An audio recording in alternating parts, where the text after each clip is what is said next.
untuk memimpin Talkshow pada hari ini, Talkshow Parenting dengan tema menguat kekuatan bawah sadar anak. Mohon beri tepuk tangan memberian dulu. Silakan.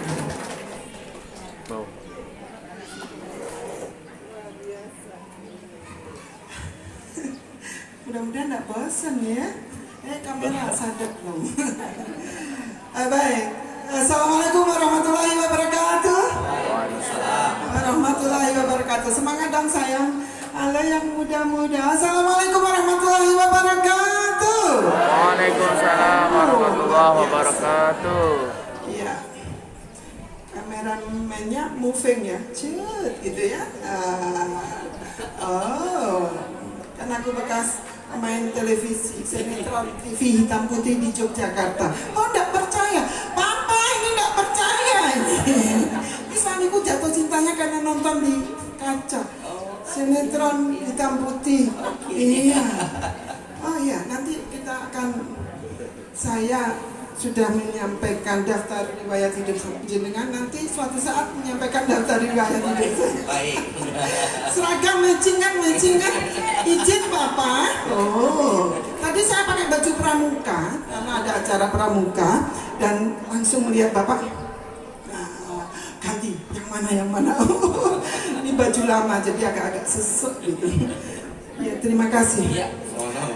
Iya, kita sudah nggak sabaran ya setelah tema kita sampaikan. Apa itu alam bawah sadar? Yang selama ini kita selalu membicarakan alam sadar. Sadar nggak punya duit, sadar tagihan, sadar kapan gajian, begitu ya Bapak ya. Tapi kita lupa bahwa alam bawah sadar itu penting sekali. Sebetulnya tadi kita sudah culik Bapak ini dengan podcastnya Bunda Tutut, Rumah Cerdas Bunda Al-Ghazali SBS? Yes. Tadi sudah kita setengah jam bikin podcastnya. Iya Bapak. Jadi Bapak Ibu hari ini tidak rugi hadir dan nanti pasti berbeda data. Oh Papa gantengnya.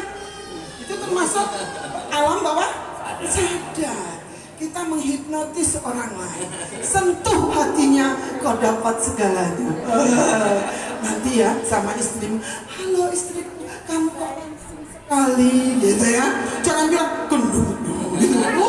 Aku pergi kalau tidak.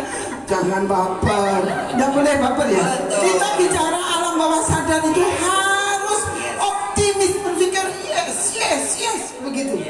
Yang bagus-bagusnya karena kita ini sebetulnya mau peran apa saja adalah sebagai hipnoterapis.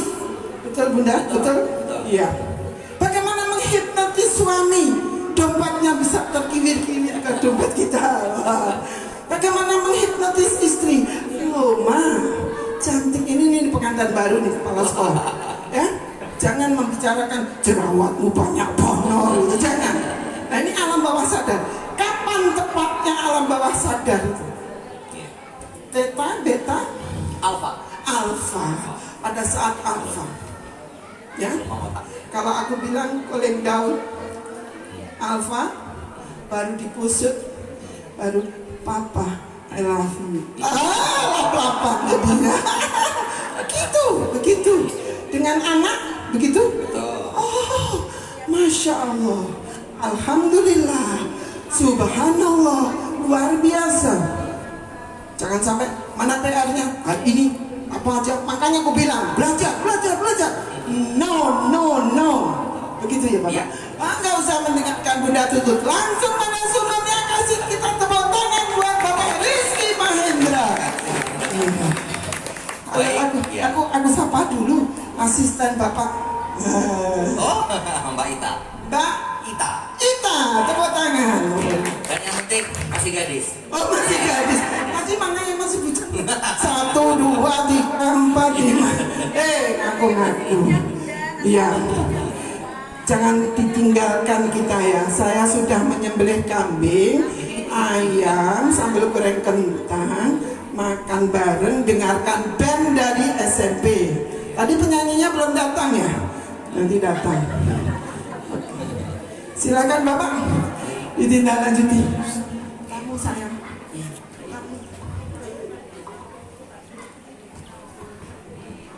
Selamat datang Ibu Pengawas. Luar biasa selalu mendampingi. Berdekatan dengan Bapak Pengawas boleh? Di sini boleh? Ya. Pokoknya kita ini diawasi, tapi sebetulnya bukan namanya pengawas ya, pendampingan. Betul. Terima kasih. Ya, terima kasih kehadirannya. Kita dengarkan sekali lagi Bapak Rizky Mahendra. MM itu banyak artinya. Iya, MM itu artinya Bunda memang mantap. Kita silakan aja ya. Aku tak duduk. Ya, mohon izin. Baik Bapak Ibu, Ayah Bunda semua, teman-teman, bismillahirrahmanirrahim. Assalamualaikum warahmatullahi wabarakatuh. Semuanya selamat pagi, baik. Nggak ada yang kena jebakan Batman ya. Baik, perkenalkan ya. Biasanya kalau sebelum mulai tak kenal maka kenalan dulu Ibu ya. Baik, perkenalkan nama saya Rizky. Siapa? Rizky. Kok nggak ada yang nyaut ya? Nama saya siapa?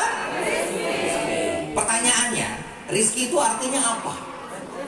Rezeki, amin. Ada yang lain? Berteman, oh berteman Rizky ya. Pak? Ya, lama nggak ketemu Pak. Gimana kabarnya? Oh iya. Nama saya Rizky. Dalam bahasa Inggris, Rizky itu dari dua kata. Pertama adalah rich, yang kedua adalah key. Rich itu kaya, key itu kunci. Jadi Rizky itu kunci. Kalau mau tepuk tangan boleh? Nah, itu yang penting. Tapi saya nggak main-main ini ya. Bukan cuma sekedar perkenalan, enggak. Karena Bunda, saya sudah menulis bukunya. Dan buku ini adalah kunci kekayaan yang saya bagikan kepada banyak orang. Nanti saya hibahkan, nanti pertanyaan terbaik bisa mendapatkan buku ini langsung. Ini bukunya saya tulis dalam waktu 13 tahun. Judul bukunya sederhana, Money Mindset. Jadi gimana caranya kita ini bukan berpikir tentang uang, bukan, justru sebaliknya.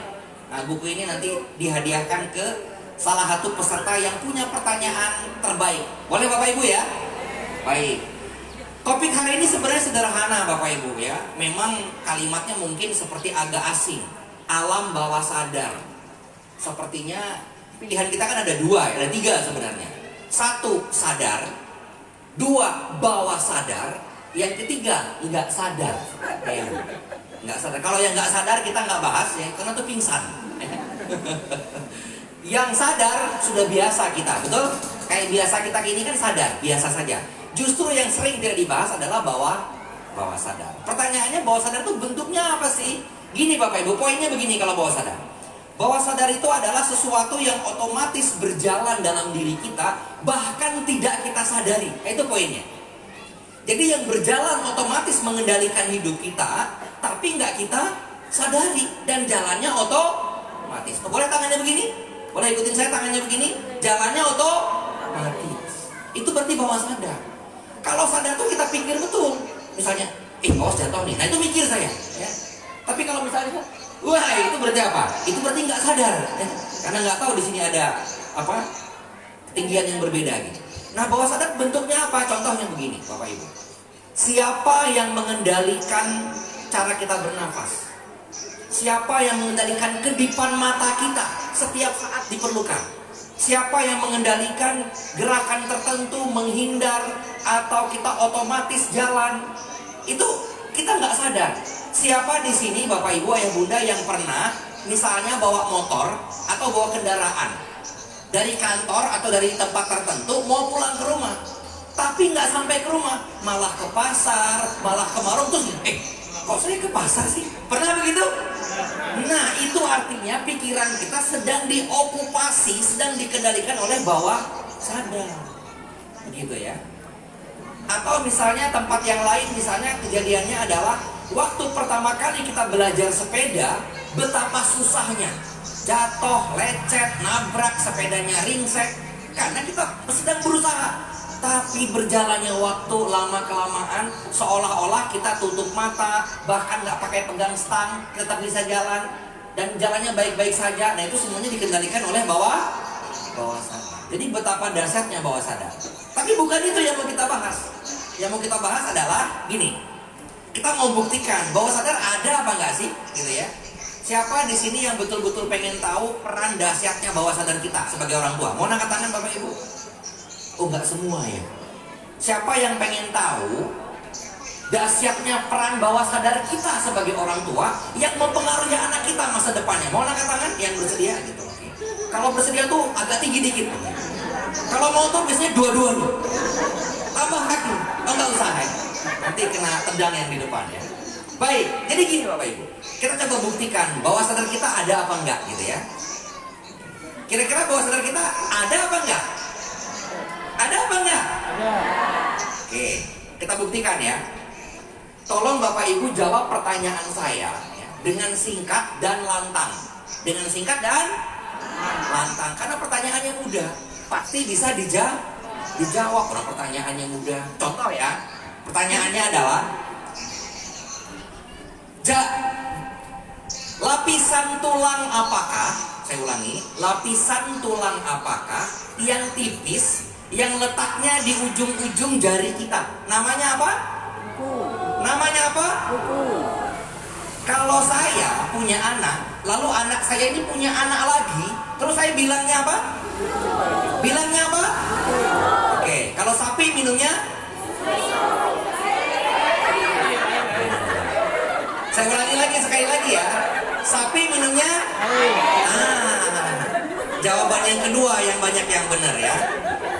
Tapi ini hebat Bunda. Saya pernah seminar 400-an orang, terus saya tanya, sapi minumnya susu. Sapi minum susu, Setelah 2-3 kali baru sadar ya. Ibu yang kerudung merah dengan mantap, susu katanya. Ya, pertanyaan saya begini. Jawaban kuku dan jawaban cucu itu adalah jawaban sadar. Oke, gelombang otak kita masih gelombang otaknya beta, masih begini nih gelombang otaknya. Kalau diukur di EKG.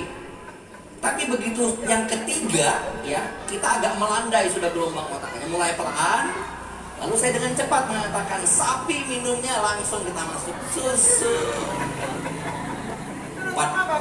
Oh ini Pak. Padahal setahu saya di semua peternakan sapi itu minumnya susu. Sapi minumnya air gitu ya. Baru kena gelombang juga saya sendiri ya. Nggak ada, kecuali anak sapi ya wajar dia harus menyusui ibunya sebentar. Nah itu sederhana sekali gitu ya. Lalu pertanyaannya, lalu apa peran kita sebagai orang tua? Ya. Sederhananya gini Bapak Ibu ya, untuk memahami lebih cepat tuh begini. Bapak Ibu tahu gunung es kan ya? Minimal pernah lihat ya. Saya sendiri tidak pernah lihat langsung gunung es, tapi kan di foto atau di YouTube segala macam kan ada tuh. Kan ada tuh bongkahan es yang muncul ke permukaan laut gitu ya. Kelihatan putih, bersih gitu. Pertanyaan saya, apakah esnya tuh ngapung begitu saja di atas begitu saja gitu? Enggak dong, betul nggak? Pasti ada bagian bawahnya yang terbenam yang kita nggak lihat, betul ya? Nah, ternyata puncak gunung es atau gunung es yang kita lihat di permukaan laut itu hanya kurang lebih 10%-nya saja. Justru yang lebih besar adalah bongkahan es yang ada di bawah laut yang tidak kelihatan. Dan itulah ternyata sepengetahuan saya yang menjadi penyebab kenapa kapal Titanic itu tenggelam. Padahal waktu itu dengan sombongnya, ini kapal yang paling besar dengan keamanan tingkat tinggi tidak akan tenggelam. Justru di perjalanan pertamanya mengarungi dunia malah tenggelam. Kabarnya yang saya tahu beritanya adalah mereka mendekati gunung es itu, masih jauh Bapak Ibu dengan gunung esnya. Tidak sadar bahwa ada bagian bawahnya yang lebih besar mencorok ke dalam dan tajam. Begitu mau mendekat masih jauh sebenarnya, sekitar berapa puluh meter. Begitu mendekat itu yang kena lambung kapalnya. Itulah yang merobek lambung kapal, akhirnya air masuk dan akhirnya tenggelam. Ya, itu musibah yang luar biasa dan besar pada zaman itu. Betapa besarnya bongkahan yang paling bawah. Ilustrasinya begitu, ya. Kalau paling mudahnya beginilah, supaya lebih mudah lagi. Bapak Ibu tahu bola pingpong? Nah, bola pingpong itu dibandingkan bola basket gede mana? Gak bola basket dong. Nah, ibaratnya bola pingpong untuk pikiran sadar kita, sementara bola basketnya bawah sadarnya kita. Karena bawah sadar itu bekerjanya Bapak Ibu bukan dia gini. Bawah sadar itu bekerja dengan simbol. Dengan apa? Simbol. Ya, hati-hati nih. Dia agak berbeda cara bekerjanya dengan pikiran sadar. Tapi dia bekerja dengan simbol. Maksudnya gimana? Gini maksudnya ya. Bapak Ibu pasti pernah mendengar teori komunikasi, ada verbal, ada non-verbal. Kalau verbal itu pakai kata-kata, pakai suara begitu. Kalau non-verbal itu di luar itu. Ya. Di luar itu ya. Ada nada di situ, ada mimik segala macam di situ. Sama misalnya kayak gini. Contoh orang marah, ya. Orang marah. Yang benar yang mana? Coba lihat. Istilahnya begini, ada orang marah gini. Saya nggak marah Bapak Ibu. Saya nggak marah loh. Bu, ini saya nggak marah loh Bu. Bu, saya nggak marah loh Ibu. Saya marah apa enggak? Marah. Padahal verbalnya tidak marah. Bapak Ibu tahu, keseharian kita bersama anak-anak kita, justru itu yang ditangkap bawah sadarnya. Bunda nggak marah. Bunda nggak marah. Bunda nih nggak marah.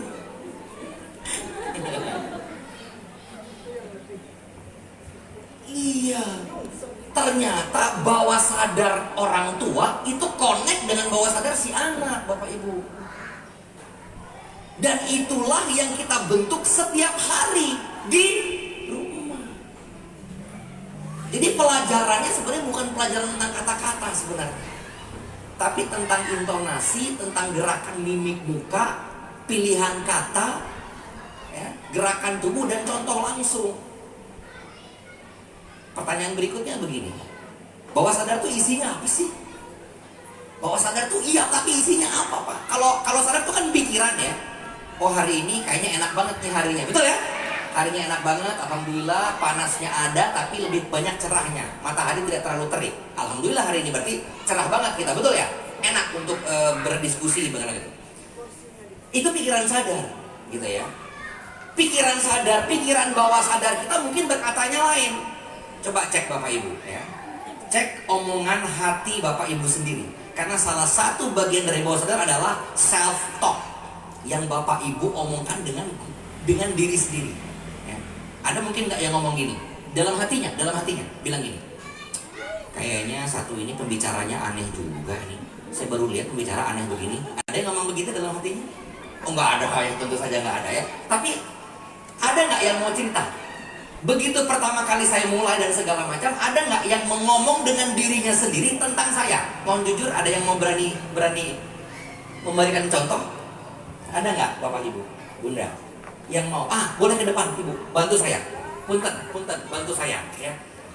Maksud saya begini, saya langsung memberikan contohnya bahwa itulah bawah sadar Bapak Ibu. Contoh langsungnya. Ya. Maaf dengan Ibu siapa? Cek 1 2, baik, terima kasih banyak. Perkenalkan, nama saya Halimatus Sa'diyah. Saya salah satu pengajar Halimatus Sa'diyah Pak. Saya salah satu pengajar dari SDIT Al Ghazali. Sebentar. Baik Pak. Tadi saya mulai kan? Oke. Mulai bla bla bla bla bla bla bla bla bla, mau paham mau enggak terserah kan gitu ya. Tapi kan kita pasti punya suara hati. Entah apalah yang dikomentari ya. Bapak ini aneh, saya belum pernah lihat orang aneh seperti ini. Itu misalnya gitu ya. Contohnya nah, Bu Halimatus Sa'diyah, agak maju dikit, sorry, agak maju dikit. Ngomongnya ke sana, jangan ke saya. Apa yang Mbak Halimatus Sa'diyah sampaikan dalam hati, apapun komentarnya, boleh sering ke teman-teman.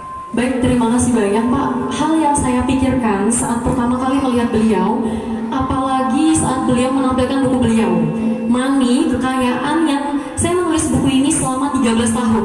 Nah itu langsung di dalam pikiran saya, Masya Allah nih, berarti Bapak ini orang yang luar biasa sekali menurut saya. Maka dari itu saya langsung di kursi, wah semoga nih rezeki saya nih bisa dapat kekayaan yang beliau rangkum selama 13 tahun di situ. Setelah itu, pada saat beliau bicara, beliau melakukan interaksi bersifat yang sangat kontekstual, di mana beliau berinteraksi, lalu tidak sebatas basa-basi menyampaikan materi. Beliau lihat situasinya, beliau kenali audiensnya, beliau masuk ke apa yang ingin beliau bahas. Dan dari depan saja saya sudah bisa melihat, oh baik, sini Pak. Terima kasih banyak Pak. Oke, luar biasa buat Mbak Aklimatus Sadia ya, luar biasa. Terima kasih komennya ya. Iya, padahal saya tadi berharap tadi komennya yang jelek-jelek terhadap saya ya. Untungnya saya orangnya bukan baper Bapak Ibu. Saya orangnya nggak baperan, jadi mau diomongin apa-apa biasa aja, nggak masalah saya ya. Nah itu bagaimana kemampuan saya mengendalikan bawah sadar. Bapak Ibu salah satu tahu bahwa yang paling powerful ya di bawah sadar kita selain tadi self talk atau omongan dengan diri sendiri seperti yang Mbak Kalimatus Sadia tadi, yang kedua ada di bawah sadar adalah yang namanya emosi. Hati-hati nih ya, emosi itu letaknya di bawah sadar. Makanya sering kita lihat di sinetron sih gitu ya, orang tuanya perang bintang ya. Bukan perang bintang sebenarnya, perang piring ya, piring sama gelas, wah pecah. Begitu sudah selesai baru gini, loh aduh kok pada berantakan, pada pecah. Ternyata dia tidak sadar karena waktu itu sedang dikooptasi oleh pikiran emosi amarahnya, sehingga pecah segala macam piring. Setelah itu baru sadar. Hati-hati Bapak Ibu, emosi itu salah satu yang paling kuat ya. Makanya ada istilah emosi ya. Dalam bahasa Inggrisnya kan emotion ya. Emotion. Padahal kalau kita potong E-nya, makanya menjadi motion. Motion adalah gerakan. Jadi tidak ada pergerakan apapun tanpa ada emosi di dalamnya. Oke. Jadi beberapa tadi secara singkat kita sudah bahas. Yang pertama yang ada di bawah sadar adalah self talk, omongan dengan diri kita sendiri ya. Apapun yang kita omongin ya. Bu Ida setelah berkali-kali ketemu saya, betul Bu ya? Boleh maju ke depan Bu Ida? Boleh bantu saya? Enggak apa-apa Bu, saya mau jelaskan soalnya, bantu saya untuk menjelaskan kepada khalayak. Bu Ida sudah berkali-kali ketemu saya Bu ya? Iya, sudah nyala. Berkali-kali ketemu saya. Apa yang ibu pikirkan, apa yang ibu katakan pada diri ibu sendiri terkait dengan yang barusan kejadian? Apa boleh disering? Terima kasih Pak sudah diberikan waktunya. Karena saya sudah lama mengenal Pak Rizky. Tapi pertama kali ini kami baru ketemu lagi hampir berapa tahun. Pandemi Bu? Iya karena pandemi gini tadi. Beliau adalah kemarin mencalonkan diri sebagai Pak Wali Kota juga. Tapi nasib itu ya Pak ya, tapi tetap kita support, semoga beliau bisa mengikuti kembali. Dan kedua dengan pendidikan LKP beliau sudah maju di dalam pendidikan yang luar biasa. Bu Ida mohon izin, bukan tentang saya Bu, apa yang ibu pikirkan ketika tadi melihat saya pertama kali? Nah, bukan tentang riwayat saya Bu. Iya. Kalian memperkenalkan. Oh iya. Baik, makasih. Tapi apa yang ibu katakan pada diri ibu Ida sendiri ketika bertemu saya lagi, terus saya memberikan singkat tadi ada bahan sedikit bahasan, apa yang di kepala ibu muncul? Jadi di kepala saya muncul itu luar biasa Pak Rizky untuk memberikan penyampaian yang dilakukan di pagi hari ini, penjelasan tentang karakter maupun pendidikan anak yang kita tanggapi di saya duduk tadi di pagi ini tadi luar biasa, secara halus, secara ini menggoncangkan getaran kita, membuka pikiran kita dan memberikan wawasan kita untuk melakukan perubahan. Saya melihat dari cara Bapak berbicara maupun menyampaikan apresiasi Bapak yang disampaikan itu Pak kepada kami. Jadi semoga apa yang ini nanti bisa melakukan pulangan nanti kami di rumah untuk menyampaikan lagi berikutnya ke pendidik kami yang ada di Kota Palangkaraya. Mungkin itu aja Pak. Terima kasih. Buat Bu Ida ya. Terima kasih Bu. Baik. Ya. Tadi ada berapa Bapak Ibu mungkin masih ingat? Yang pertama adalah self talk. Apa yang kita omongkan dengan diri kita sendiri, bukan dengan orang lain ya. Kita punya perkataan di benaknya, satu. Terus yang kedua adalah emosi. Emosi itu salah satu yang paling dasar yang ada di bawah sadar kita. Berikutnya apa lagi? Yang ada di bawah sadar kita adalah masalah keyakinan. Apa? Keyakinan di sini bukan iman maksudnya Bapak Ibu ya. Kalau iman kan keyakinan kita kepada Allah Subhanahu wa taala, kepada Tuhan. Kalau yakin, keyakinan itu gini maksudnya. Sesuatu yang kita akui itu benar, kemudian dengan itu kita menjalankan kehidupan dengan keyakinan itu. Contoh gini. Saya orang tua nih, ayah bunda, kalau saya menyekolahkan anak saya ke grupnya Al Ghazali Modern School, SD IT-nya kah, SMP IT-nya kah, TK IT-nya kah gitu. Saya yakin masa depan anak saya pasti lebih baik. Nah itu keyakinan Bapak Ibu. Makanya Bapak Ibu mempercayakan anaknya ke sini. Kalau enggak kan enggak akan ke sini kan, betul nggak? Nah itu keyakinan Bapak Ibu. Hati-hati loh keyakinan. Karena sekali kita punya keyakinan, kita akan menjalankan keyakinan itu. Iya. Hati-hati Bapak Ibu. Ya. Tapi kita pilih keyakinan yang baik. Beberapa contoh keyakinan yang mungkin tidak benar tapi kita yakini juga. Mohon izin, kita mau cek. Siapa di sini yang meyakini kalau ada anak gadis suka makan tapi dia di pintu, di depan pintu. Nono kakinya naik sambil makan gitu. Siapa yang meyakini anak gadis yang suka makan di depan pintu ngalangin orang lewat itu jodohnya jauh? Siapa yang meyakini itu? Yang meyakini kita. Gitu ya. Sambil ketawa-ketawa, hehehe, ada juga Pak, meskipun saya nggak yakin. Oh nggak apa-apa, ini kan masalah keyakinan. Atau ada yang meyakini begini nggak? Dulu waktu masih kecil, jangan duduk di atas bantal, nanti bisulan. Ada yang begitu? Yes, itu masalah keyakinan ya. Padahal keyakinan itu tidak benar. Tapi bagus nggak? Bagus. Supaya apa? Bantal itu tempatnya kepala. Tidak pantas, tidak bijak rasanya kalau itu diduduki gitu. Itu contoh keyakinan ya. Oke. Lalu masalahnya di mana Pak? Masalahnya gini Bapak Ibu, ini hati-hati.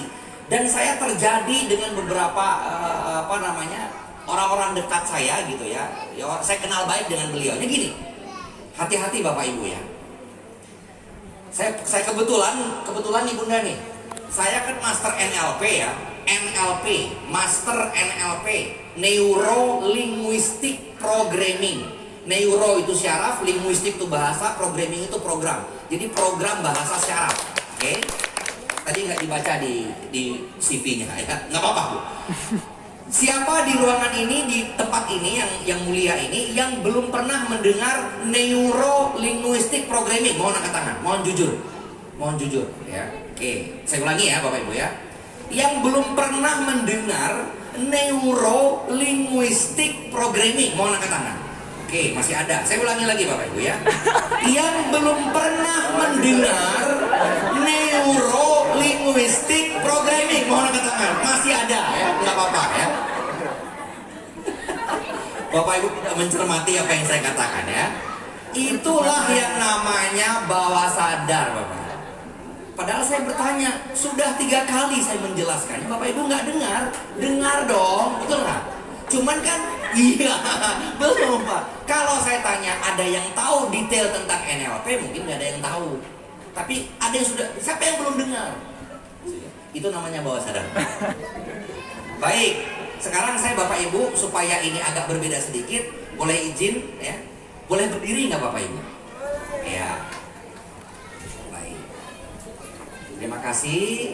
Ya, silakan berdiri. Yang di belakang-belakang boleh olahraga. Bapak Ibu, Ayah Bunda, saya hanya bertanya, boleh berdiri apa enggak? Jawabannya kan iya dan tidak. Kenapa Bapak Ibu berdiri? Yes. Sadar. Tepuk tangan dulu sama Bapak Ibu ya. Saya hanya bertanya Bunda, tapi Kasihan deh, saya orang manajemen kan orangnya harus cepat ngambil keputusan. Ternyata emosi saya belum terkendali. Kan kidding, ini bercanda ya.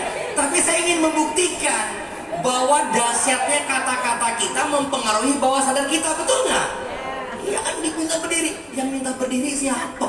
Orang cuma nanya, boleh berdiri boleh, tapi kan itu bukan perintah Bapak Ibu, baru pertanyaan. Ya mohon izin, mohon maaf ya, bukan itu poin saya. Poin saya ingin menunjukkan bahwa dahsyatnya bawah sadar, terutama masalah keyakinan, betul ya? Ada yang meyakini begini, kalau ada trainer ngomong di depan minta kita berdiri, saya harus siap dong, karena meyakini sesuatu yang baik di masa depan. Setelah ini pasti ada sesuatu, betul nggak? Padahal kan nggak ada apa-apa, orang cuma bertanya, gitu ya. Oke, poinnya gini Bapak Ibu, masalah keyakinan. Saya kenal dengan beberapa yang dekat dengan saya, bahkan konsultasi ke saya, ngundang saya ke rumahnya, dia bilang begini. Tapi saya nggak perlu ceritakan karena masalah etis. Pak Rizky, saya punya anak yang pertama Pak. Anak yang kedua. Anak yang kedua. Cuman anak yang kedua ini agak beda dengan anak-anak yang lain. Kenapa? Karena sepertinya dia agak berbeda dan mungkin agak lambat dalam menerjemahkan pelajaran, menerjemahkan perintah dari orang tua segala macam gitu. Terus saya tanya ke ibunya, maaf Bu, boleh cerita lebih detail nggak? Kalau menurut ibu kira-kira kenapa? Ternyata Bapak Ibu, mungkin banyak yang tidak menyangka. Anak kedua beliau bilang begini, aduh gimana menjelaskannya ya, dia bilang. Sebenarnya waktu itu kami belum menginginkan dia lahir. Bapak lihat? Belum menginginkan yang lahir, terlalu cepat dengan kakaknya. Tapi ternyata hadir juga anak yang kedua ini. Terus saya bilang begini, Bu, saya bilang gitu, getaran keyakinan ibu itu yang sampai ke si anak, Bu. Even ibu nggak bilang. Bapak Ibu gini memahaminya ya, bahwa sadar saya dengan bahwa sadar Bunda itu tuh nggak perlu ngomong, nggak perlu bicara, Bunda nggak usah begitu. Bunda Tutut akan menangkap, akan mengerti sendiri bahwa sadar saya. Apalagi anak ke orang tuanya, Bapak Ibu. Jadi hati-hati dengan keyakinannya. Sehingga yang kita perlukan adalah membenahi keyakinan kita. Nggak usah kita ngomong-ngomong sama anak kita. Nanti dia akan merasakan dengan sendirinya. Tahu sendiri. Hati-hati nih Bapak Ibu. Ya. Tapi insya Allah nggak ada yang di ruangan ini. Saya menceritakan kasus yang ekstrim. Ya. Di tempat yang lain, saya ada ketemu dengan orang tua yang dia dari awal sudah tahu anak dia yang kedua. Ini kebutuhan anak yang kedua juga ini. Anak yang kedua bilang gini, ini anak yang kedua nih kayaknya, aduh ini perlu pertolongan nih. Anak kedua nih kayaknya nggak bisa mandiri deh kayaknya. Ya, Kayak itu bahaya sekali. Bahaya sekali. Saya sering menangani kasus-kasus seperti itu. Problemnya adalah dari orang tua. Iya, padahal orang tuanya nggak ngomong, Bapak Ibu, nggak ngomong ke anaknya, enggak. Dia hanya meyakini, aduh anak saya yang kedua nih kayaknya ini bisa lulus apa enggak nanti, aduh rankingnya, aduh gimana, kayaknya emang enggak. Orang tuanya meyakini anaknya nggak bisa mandiri. Bapak Ibu tahu yang terjadi apa? Memang anaknya nggak mandiri, Bapak Ibu. Apalagi diomongkan. Awak selesai Bunda itu, selesai itu. Pas konsultasi diomongkan anaknya ada di sebelah. Aduh, itu makanya hati-hati betul itu. Karena itu kena Bapak Ibu. Bahkan nggak usah diomongin pun, apa yang diomongin, gitu ya. Tempat yang lain. Nah kebetulan di tempat yang lain ini orang anak pertama. Apa orang tua ini? Ini yang pertama nih nggak bisa diatur. Ini nggak bisa diatur, bener ini nggak bisa diomongin. Kalau diomongin masuk kiri, keluar kanan malah nggak masuk, lagi mantul gitu ya. Apa yang terjadi? Memang susah diomongin anaknya Bapak Ibu. Ternyata dikepung. Apalagi diomongin. Waktu saya pernah bikin seminar di Banjarmasin, ada orang tua ngeluh, konsultasi langsung di depan forum begini, Pak anak saya 2 Pak, yang satu SD kelas 5, yang satunya masih TK. Itu anak yang kedua katanya ngikut terus kakaknya, baju harus sama, berangkat harus sama. Terus saya bilang, adek ini memang beo. Begitu saya ngomongnya, kata ibunya, adek beo banget sih sama kakaknya. Terus saya bilang begini, berarti anak ibu selalu ngikutin kakaknya. Iya. Jadi menurut ibu yang salah siapa? Ya anaknya dong, kan dia ngikutin kakaknya terus. Makanya saya bilang beo. Berapa kali Ibu Sari ngomong beo ke anak ibu yang paling kedua, yang nomor 2? Sering banget. Pertanyaan saya, yang memprogram anak ibu siapa? Anaknya atau ibu yang ngomongin begitu? Baru sadar dia, astagfirullahaladzim, ternyata yang memprogram anaknya jadi beo siapa? Ibunya. Jangan begitu Bapak Ibu. Orang yang paling punya otoritas penting dalam hidup seorang anak adalah sampai dia berusia paling tidak 14-15 tahun, itu pasti orang tuanya. Atau kalau nggak dia tinggal sama orang tuanya, tinggal sama kakek neneknya, berarti kakek neneknya lah yang akan memprogram anak itu. Hati-hati Bapak Ibu. Keyakinan itu tidak mesti harus diomongin. Apalagi diomongin. Abah selesai Bapak Ibu tuh kayak masuk gitu. Set, masuk. Dan jadi program. Dan dia jalan. Kenapa usia mulai dari kita kandungan sampai kita usia 13-14 tahun sampai usia SMP, usia menengah itu, anak-anak itu belum punya buffer Bapak Ibu, belum punya penjaga gawang. Ibaratnya ini gawang, bisa perhatikan, ini sana gawang ya. Bapak Ibu nyetak bola, tendang dari sana. Orang yang usianya di bawah 13 tahun itu nggak punya penjaga gawang. Jadi apapun yang diomongin pasti masuk ke bawah sadarnya, menjadi program.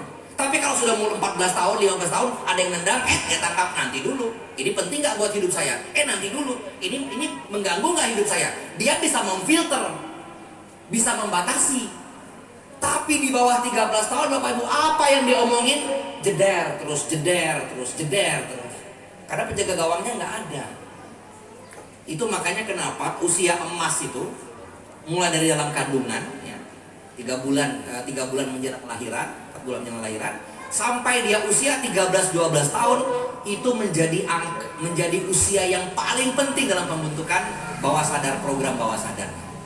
Gimana cara dia menghadapi uang, bagaimana dia memperlakukan teman, dan kebanyakan itu semuanya dicontohkan oleh orang tuanya. Berapa banyak kejadiannya begini Bapak Ibu, tapi mudah-mudahan di ruangan ini nggak ada yang begini. Anaknya masih kecil, SD mungkin 4-5 tahunan, kelas 4, kelas 5. Terus kemudian bapaknya ada di dalam, terus ibunya di luar bukain pintu tamu. Oke? Misi Bu, ya bapaknya, namanya dari rumah bapak ini, betul. Bapak ada, bapak lagi nggak ada. Terus anaknya gini kan? Betul nggak? Apa yang terjadi Bapak Ibu? Apa yang terjadi? Ibunya sedang menginstal program ke anaknya bahwa berbohong itu baik-baik saja. Ibu bisa bayangin?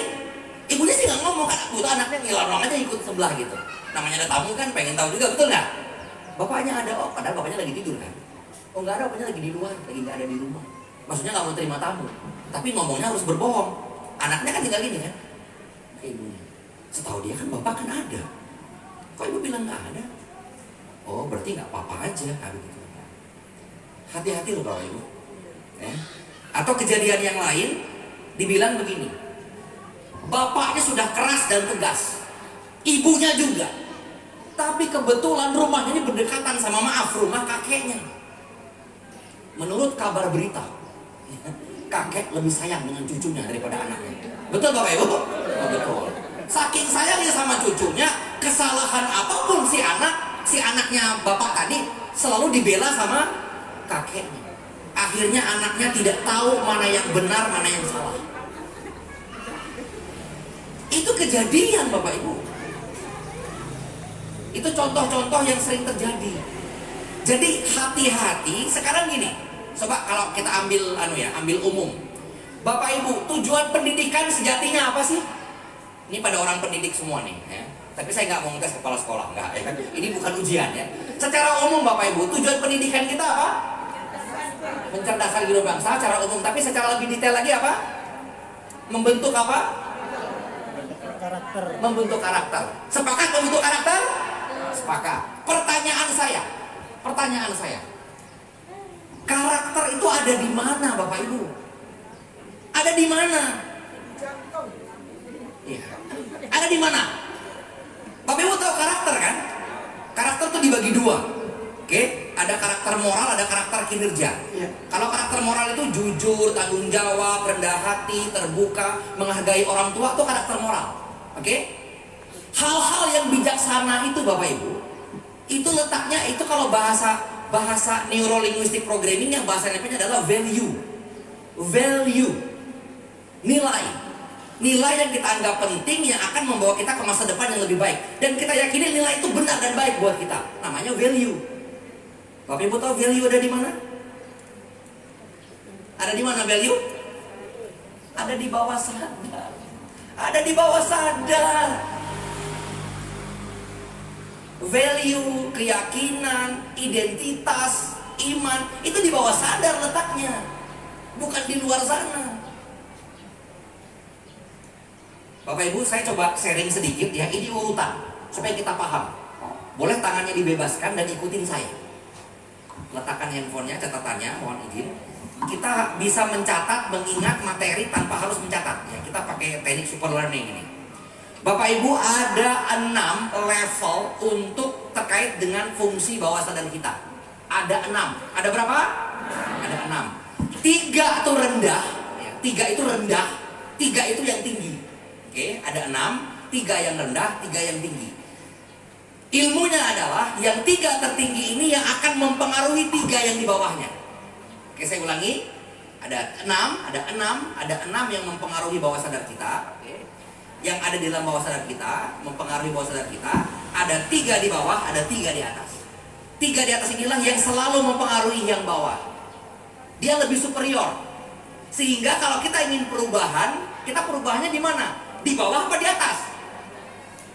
Saya ulangi. Levelnya ada 6 ya. Ada 3 di bawah, ada 3 di atas.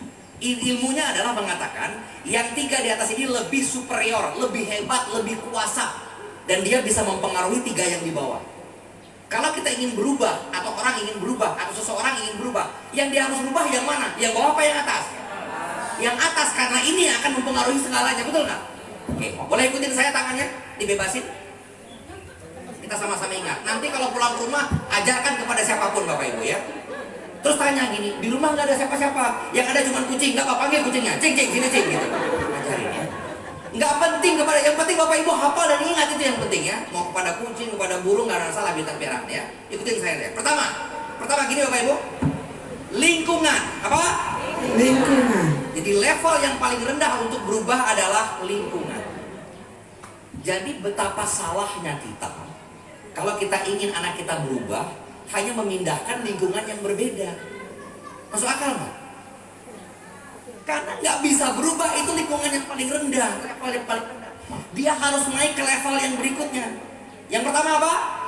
Lingkungan. Tangannya boleh ikutin saya. Bapak ini bukan berenang ya. Kalau berenang ini bukan berenang ini ya. Ini lingkungan kita, oke? Yang kedua, tangannya begini. Perilaku. Apa? Perilaku. Jadi kalau ingin berubah harus sesuatu yang lebih tinggi. Jangan lingkungan yang dirubah, tapi perilaku. Bisa nggak perilaku kita rubah? Tergantung masalahnya di mana. Kalau masalahnya di lebih tinggi nggak bisa berubah perilakunya. Makanya kita masuk ke level yang lebih tinggi lagi, ke level yang ketiga. Tangannya begini. Ini yang namanya kapasitas apa? Ya, kapasitas kita, kemampuan kita. Lebih tepatnya kemampuan apa? Kemampuan. Oke. Jadi lingkungan, perilaku, kemampuan. Sekarang pertanyaan saya begini. Berapa banyak orang yang punya kemampuan bagus tapi nggak jadi orang juga, nggak dihargai orang, nggak ditempatkan orang pada tempat yang benar. Nasibnya tidak terlalu baik, dicemooh orang malah. Padahal dia punya kemampuan yang luar biasa. Berarti masalahnya bukan pada kemampuan. Hati-hati Bapak Ibu. Ya. Yang pertama levelnya apa?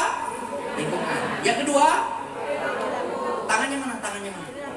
Ini kita sambil ingat Bapak Ibu ya, supaya pulang ke rumah. Kalau Bapak Ibu catatannya hilang, Bapak Ibu lupa. Ya. Kalau sampai rumah, sambil masak. Ayo ya. Baik. Yang pertama apa? Lingkungan. Yang kedua? Yang ketiga? Kemampuan. Itu ternyata level 3 di bawah. Pertanyaan saya, berapa banyak di antara kita yang fokusnya pada 3 itu? Anak belajar dong matematika, betul nggak? Kalau sama orang tua tuh hormat dong, betul nggak? Yang sopan dong, assalamualaikum dong. Kalau nggak nanti dipindahin nih sama kakeknya nanti di Aceh di mana, biar tahu kamu rasanya gimana. Kita kebanyakan fokusnya bukan mengancam ya, ngasih tahu 3-nya kan kita rubah loh, ya. Belajar lagi matematikanya, komputernya, bacaan Qurannya, itu level kemampuan. Padahal kita sudah bahas, itu adalah level terendah. Jadi kalau Bapak Ibu ingin membuat anaknya hebat, luar biasa, akhlaknya boleh segala macam, jangan bermain di level 3 ini. Karena ini akan otomatis kalau 3 di atasnya kita bereskan. Nah sekarang 3 yang atas apa? Ikutin tangan saya. Yang pertama apa? Lingkungan. Yang kedua? Yang ketiga? Oke, ini 1 semester sudah selesai kuliahnya ya. Enggak bercanda saya. 3 yang teratas. Apa itu? Ya, ikutin tangan saya. Begini tangannya, di dada ada 2 ya. Ini lagi-lagi bukan partai yang ada hubungannya. Ini betul-betul ada 2. Kenapa? Karena 2 ini yang menentukan dalam kita. Yang tertinggi yang kedua adalah yang tertinggi keempat berarti ya. Kan 1, 2, 3, 4 berarti kan? Ini ada 2 dan 2 ini berteman Bapak Ibu. Berteman baik. Apa itu? Yang pertama adalah nilai, yang kedua adalah keyakinan. Makanya ada 2 di sini. Ya. Kita nggak bisa berjalan, nggak bisa bergerak segala macam kalau 2 ini nggak ada. Oke? Itu baru yang level 4. Level yang kelima, tangannya begini. Boleh tunjuk hidungnya? Oke. Ikutin saya. Yang kedua, yang keempat tadi apa? Nilai dan keyakinan. Apa? Yang kelima, yang tertinggi. Ini tolong tunjuk hidungnya. Bilang identitas. Siapa saya? Oke, itu yang kelima. Yang terakhir tangannya begini. Nah ini. Baru yang terakhir itu iman. Oke. Poin saya. Kalau kita ingin merubah seseorang, karena ilmunya adalah 3 teratas yang mempengaruhi 3 yang di bawah, maka yang harus kita bereskan di keluarga yang pertama adalah 3 teratasnya. Oke? Yang pertama adalah iman. Kedua, identitas. Siapa? Saya. Yang terakhir baru nilai dan keyakinan. Itu yang dibereskan Bapak Ibu. Baru 3-nya akan berubah dengan sendirinya. Jadi ilmu terapinya begini. Ya. Terapinya gini Bunda. Kalau ada anak datang punya masalah dalam tanda kutip, nggak mau belajar gitu ya, atau misalnya nilainya rendah, misalnya nih maaf nih ya, nilainya rendah, bacaan Qurannya kok susah banget gitu ya, nggak punya skill yang bagus. Bapak Ibu harus bisa paham itu level berapa. Ini 1, ya, 2, 3, 4, 5, 6. Dia tidak lancar baca Qurannya. Dia nggak pandai menghitung formulasi matematikanya. Dia nggak pandai menghafal biologi dan segala macam. Itu level berapa? Level 3. So, level 3 di kemampuan Bapak Ibu. Ya. Kebanyakan kita langsung apa? Ambil les lagi, belajar lagi, undang guru ke rumah. Bapak Ibu harus dicek betul itu apa bukan? Jangan-jangan bukan di situ levelnya Bapak Ibu. Levelnya ada di masalah keyakinan atau bahkan identitas. Bisa ngikutin saya ya? Oke.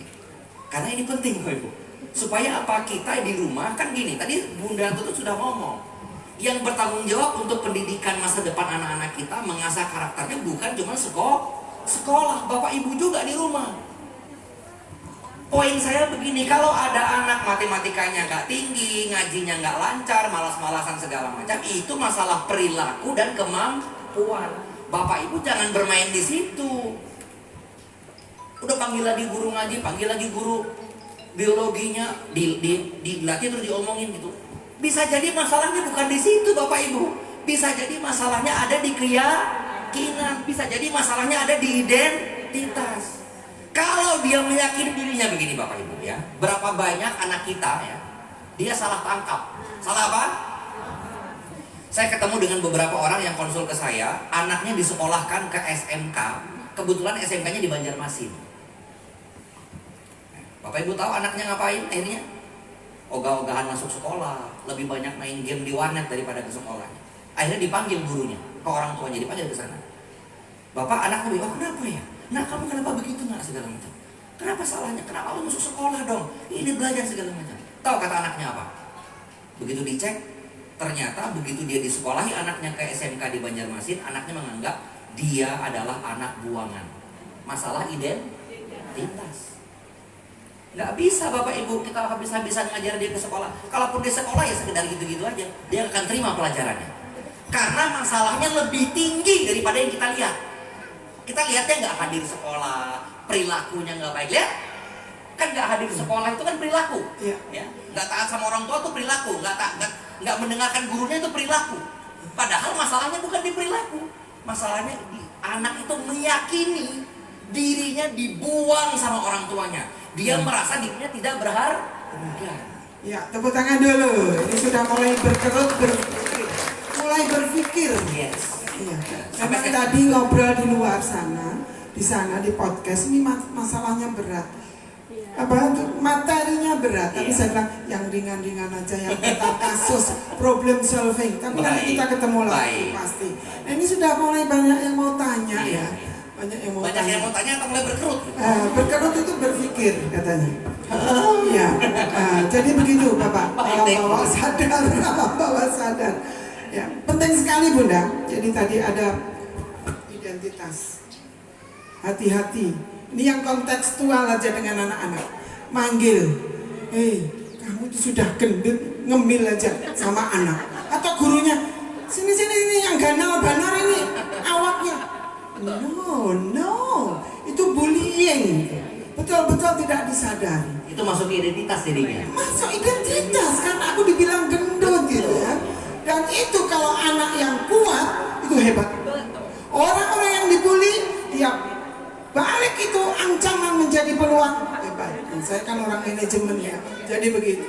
Saya selalu bilang, saya menguatkan mahasiswa S2 juga ada yang namanya S2 tapi kok minder terus ini. Nah terjana dia selalu menggunakan kata-kata cuman akan tetapi itu melemahkan. Ini tadi kebetulan Halimatus Sa'diyah luar biasa, guru bahasa Indonesia, bahasanya bagus dan santun. Terima kasih sudah bergabung di Al Ghazali. Nanti dapat hadiah ya. Jadi begini Bunda, ini sudah kita buka aja pertanyaan. Kita buka pertanyaan, tepuk tangan semuanya. Halo, rugi loh ya yang di sana-sana. Biarlah konsumsi nanti aja. Urusannya mak-mak. Ayo ke sini. Ini kaitannya dengan guru, orang tua. Ummu al-Madrasatul Ula itu orang tua yang dituakan dari sopir, dari pembantu, dari ibunya, bapaknya, kakeknya, neneknya yang dituakan itu namanya Ummu al-Madrasatul Ula. Pendidikan awal itu di rumah. Kalau di rumah manggil anaknya, tadi apa? Beoku, sini beoku. Saya selalu anak lelakiku, si mancung saruhkan. Nah, begitu Bang. Ya nggak mas. Meskipun tadi pagi, Mas, panggil cleaning service belum datang. Kayak apa? Tadi yang kata bawah sadar saya itu udah mulai dari tadi malam itu sudah ketemu dengan Pak Rizky ya. Begitu turun dari situ naik mobil tadi turun, kok beda ya Pak Rizky yang dulu sekarang lebih dewasa begitu. Tapi apa benar ini orang tua murid atau bukan gitu? Atau pemateri? Aku kada binado. Jadi ngerundung ngerundel di dalam pikiran itu bawah sadar. Begitu ketemu, oh ternyata betul-betul orangnya luar biasa. Tepuk tangan dong. Hati-hati dengan pemanggilan. Guru TK nih contoh, Bunda. Suka, tapi bukan di sini, TK yang lain. Atau di SD lain, dia bilang, disuruh maju enggak mau. Teman-temannya bilang, itu bully, itu membuli. Orang yang mau begini. Begitu. Itu kalau di sekolah. Kalau di rumah sering. Tuh kakakmu tuh, lihat tuh. Itu membuli adiknya. Tuh adiknya tuh rajin tuh, nggak gampang sakit tuh. Kenapa pegang sakit-sakitan itu makan sama. Nah ini sama, mak sama, bapak sama. Kamu nih berapa kali sudah ke dokter, susu sama. Itu yang diucapkan. Betul. Dan Nanti itu programnya dia ada bahasa tubuh. Bahasa tubuh yang kalau yang tadi di voice-nya, di verbal, yang non verbal. Ayo kasih masuk nanti terlambat tuh saya. Nggak usah. Dibilang begitu. Udah ketawa semua kayaknya Bunda Tutu tahu. Lo mengaku itu konsultan 24 jam. Buka jam 2. Bunda, anak saya yang satu begini, anak saya yang satu begini. Udah pernah ngomong di depannya. Ya iyalah Bunda. Waduh. Musibah. Ternyata musibah itu dari orang-orang terdekat. Ya enggak? Halo. Mohon dibetulkan. Nanti di HP itu namanya misalnya Aldo sayangku. Ya. Mia sayangku. Begitu di HP itu. Ya. Anak saya marahin kok. Nelpon gini enggak pakai emak, enggak pakai pa. Iya, begitu. Melemahkan. Begitu juga kita. Mama di mana? Di situ. Di situ, Nak. Jadi bahasa itu menentukan, membuat orang yakin, intonasi, persuasif, dan bahasa verbal. Non verbal. Mengerikan. Halo, ini suami istri ketawa-ketawa nih yang di belakang Mbak Gita ini kayaknya ikam nih. Tapi enggak apa-apa, belum telat memperbaiki. Monggo silakan. Yang bertanya yuk, yang Yang bertanya pertanyaannya bagus, bukunya. Wow. Kayaknya ini penuh masalah. Bukan. Siapa lagi sekali lagi angkat tangan duluan. Nah, oh Bunda cantik. Sini Bunda cantik. Oh iya, siapa duluan? Itu guru yang ada begitu. Iya. Tolong dicatat sekretaris. Oh Mbak Nali mana tadi? MC. Tolong dicatat. Oh iya, catat pertanyaannya. Minta Bismillahirrahmanirrahim. tolong. Saya Mila, ibunda dari Noval dan Zia. Ada di sini Bunda? Putra putrinya? Satu aja ya, kelas 4 aja. Ada di sini. Iya, ada. Dengar? Ada. Tunggu dulu. Mau ngomong yang negatif atau positif? Apa ya? Bertanya tentang alam bawah sadar sih, jadi Ya, nggak sama hubungan dengan anaknya yang baik apa yang enggak nih masalahnya. Kalau enggak diganggu dulu anaknya. baik. Oh baik-baik, dapat tangan. Yang baik-baik berarti sadar diri. Oke. Silakan. semoga ini tidak menyimpang dari tema. Menurut saya sih tidak gitu. Jadi misal orang tua, ambillah contoh ayahnya itu punya cita-cita yang tidak tercapai. Nah, dalam mendidik anaknya, anak itu diarahkan menjadi apa yang orang tua inginkan gitu. Ya intinya seperti itu sih. Jadi sikap ibu tuh bagaimana gitu, maksudnya Bagaimana men-support, meyakinkan? gitu. Bisa lebih spesifik nggak apa tepatnya yang diinginkan oleh orang tua ayahnya? Atau apa? Misalnya dokter gitu Oke, kan. cita masa depan Iya, iya. Oke, paham. Tepuk tangan buat Mila ya. Iya. Cita-citanya suaminya ya menginginkan anak-anaknya yang sekolah di sini jadi dokter. Jangan khawatir, ini sebentar lagi alumni SMP Al-Ghazali menjadi dokter gigi. Ada 3, satu antung ya yang punya Rafa Rofi itu, dan beberapa nanti kita identitas kita pajang itu ya. Oh, jangan khawatir sekolah di sini. Boleh yang kedua langsung? Oke, mohon izin silakan bisa di stand, silakan. Iya. Luar biasa ini, jangan-jangan semua nanya nanti. Bu boleh ke depan? Oh, baik Pak. Supaya Anak kita kan saya belajar sama-sama jadi. Enggak apa-apa di situ. Oh, Iya, oke. Assalamualaikum warahmatullahi wabarakatuh. Waalaikumsalam. Selamat siang, saya wali murid dari kebetulan anak saya yang besar SD di Al-Ghazali dan yang kecil juga PAUD di sini. Dan ini yang mau saya tanyakan Dengan ibu Bapak. siapa? Dengan Ibu Lutfi Pak. Ibu Lutfi. Siap. Yang mau saya tanyakan Pak, perihal untuk bully anak dan di sekolah. Jadi begini Pak, mungkin kita ini di dalam materi ini kita memang orang tua dituntut untuk bisa merubah diri dulu untuk membentuk karakter anak lebih baik. Bagaimana dengan keadaan di sekolah?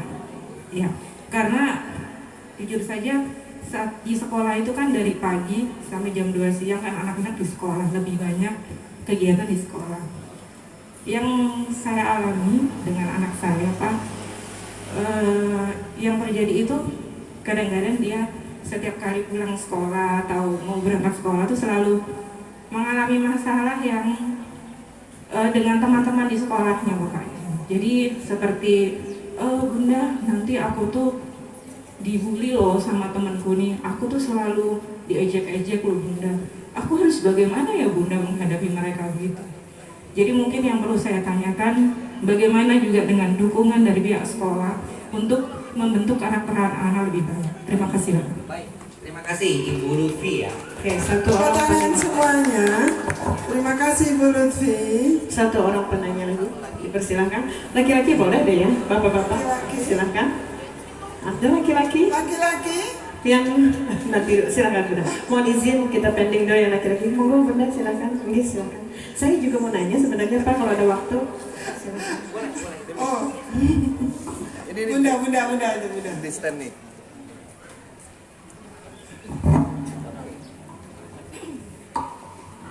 Ya. Assalamualaikum warahmatullahi wabarakatuh. Terima kasih waktu yang telah diberikan kepada saya. Saya di sini sebagai salah satu orang tua begitu ya. SD Al-Ghazali sudah lulus satu-satunya putra kami, tapi sekarang dia mondok di Banjarbaru begitu. Dan itu adalah kemauannya sendiri. Seakan Pak Rizky mengupas apa yang selama ini pernah kami lakukan seperti itu ya. Jadi banyak hal yang justru kadang-kadang ada perbedaan cara mendidik ibunya. Kalau mungkin ibunya, minta tutup, aku sayang seperti itu ya. Di HP pun saya memberikan nama itu Ahmad sayang seperti itu. Tapi kalau ini yang jelek pun saya selalu puji dia, selalu memuji dia. Tapi kalau yang papahnya kadang-kadang memang mungkin karakternya cesplong, apa yang ada itu yang ucapkan. Jadi saya pernah berdiskusi seperti itu, Pak, coba jangan gitu dong, itu nggak baik gitu. Tapi pemikirannya ada bahwa itu harus kita katakan apa yang sebenarnya sehingga dia akan bisa memperbaiki dari awal. Nah, jadi kan ini berlawanan seperti itu ya. Satu. Kemudian yang kedua, kadang-kadang saya berpikir bahwa anak saya itu pemikirannya jauh dewasa daripada umurnya. Nanti baru 13 tahun.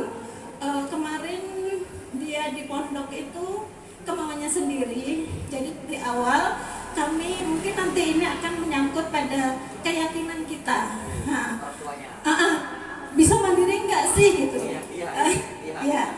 Kalau kemandirian selama ini memang dia di sini terlatih dengan apa sendiri seperti itu ya. Tapi memang banyak hal-hal yang tiba masanya dia tuh manja seperti itu. Salah satunya yang jadi masalah sekarang adalah tata cara membangunkan dari tidur, khususnya untuk yang subuh, yang di pondok. Ini masalah yang terakhir kali kemarin saya Jumat, Sabtu, Minggu ada kunjungan, Selasa dia telepon. Tapi waktu kami kunjungan, dia ada menyampaikan salah satu masalah yang mungkin perlu kami sampaikan kepada pengasuhnya di sana, yaitu cara membangunkan. Kalau di sini ya seperti itu tadi, dengan kasih sayangnya kita gimana membangunkan anak kan gitu. Kalau kata kita kan bangun, kumpul nyawa dulu, harus duduk dulu. Kalau saya memang membangunkan gini, ayo sayang, saya selalu seperti itu. Mungkin kalau di pondok kan berbeda ya. Jadi semprot, langsung suruh wudhu, langsung suruh ini. Akhirnya dia ada pusing, seperti itu yang kami sampaikan kemarin itu. Jadi kami menyampaikannya, nah ini sudah putusan abang kemarin untuk masuk pondok. Itulah cara yang ada di sini. Jadi abang harus sabar dong. Yang tabah ya nak ya. Dicoba seperti itu, bilang sama kakak. Kalau dibangunin, iya kak udah bangun, ngumpulin nyawa dulu, saya sampaikan seperti itu. Dan ini kemarin sudah ada informasi bahwa itu sudah ada perubahan. Bagaimana bang? Semangat mah? Sudah bisa. Masya Allah. Terima kasih. Terima kasih Pak yang tadi sampaikan. Ibu kasih. Ibu kasih. Boleh tepuk tangan Bapak Ibu untuk para penanya. Saya membagikan Ibu kasih kita sering ketemu ya? Insya Allah Pak. Sorry masih ingat ya Bapak ya. Iya, makanya gua Dari tadi mau ini Pak, tapi kan terlalu banyak ini ya. Ajang silaturahmi ya Bapak ya. Mohon izin saya akan membacakan pertanyaan. Nanti dibantu. Ya, sebenarnya kita dua pemateri ini ya. Tepuk tangan untuk Bunda Dr. Tutut Soleha. Bunda ini juga trainer juga ya. Masya Allah, jadi rugi nih yang gak hadir nih ya. Dua pemateri handal nih ceritanya. Yang pertama mewakili sebagai seorang ibu Al-Um Madrasatul Ula. Ibu adalah sekolah pertama untuk anak-anaknya. Anaknya hebat dari ibu. Anak Nabi Nuh kenapa tidak beriman? Karena ibunya tidak beriman. Maka jadilah ibu yang beriman. Insya Allah anak ibu beriman. Seperti itu. Saya juri-juri takut saya salah ya. Oke, mohon izin Bapak, ada pertanyaan dari Ibu Mila. Jadi ada ini, anaknya orang tua punya cita-cita, cuma tidak tercapai. Nah, biasanya ayah itu ada kemauan untuk bagaimana supaya yang tidak tercapai tadi bisa dicapai, kayak gitu Bunda. Nah, Nah, beliau ini menanya sikapnya sebagai seorang ibu itu gimana, Bapak? Karena biasanya ibu kan ya gitu, lemah lembut, cuman kadang agak cerewet gitu ya Bapak ya. Langsung semua atau satu-satu? Kita pelan-pelan biar siap. Mohon izin, udah.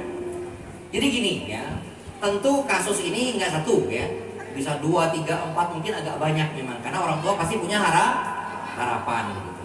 Kalau hemat saya, prinsipnya dulu sebelum saya bicara detail teknisnya, yang penting itu begini memahaminya Bapak Ibu. Setiap anak kita itu punya kecerdasannya sendiri. Itu yang pertama tuh, oke? Harus diakui itu dulu. Terus yang kedua, dia pasti nanti pada saatnya dia pasti punya minat dan aspirasi sendiri tentang hidupnya, oke?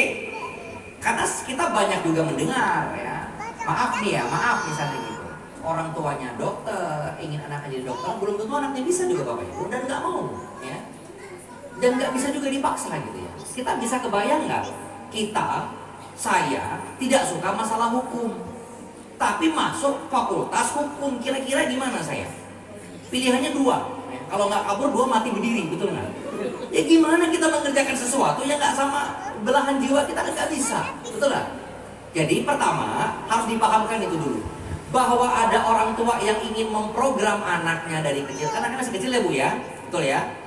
Boleh-boleh saja pada dasarnya ceritakan banyak oh ini kalau ke dokter tuh gini Mbak. Yang penting tidak dalam konteks memaksa.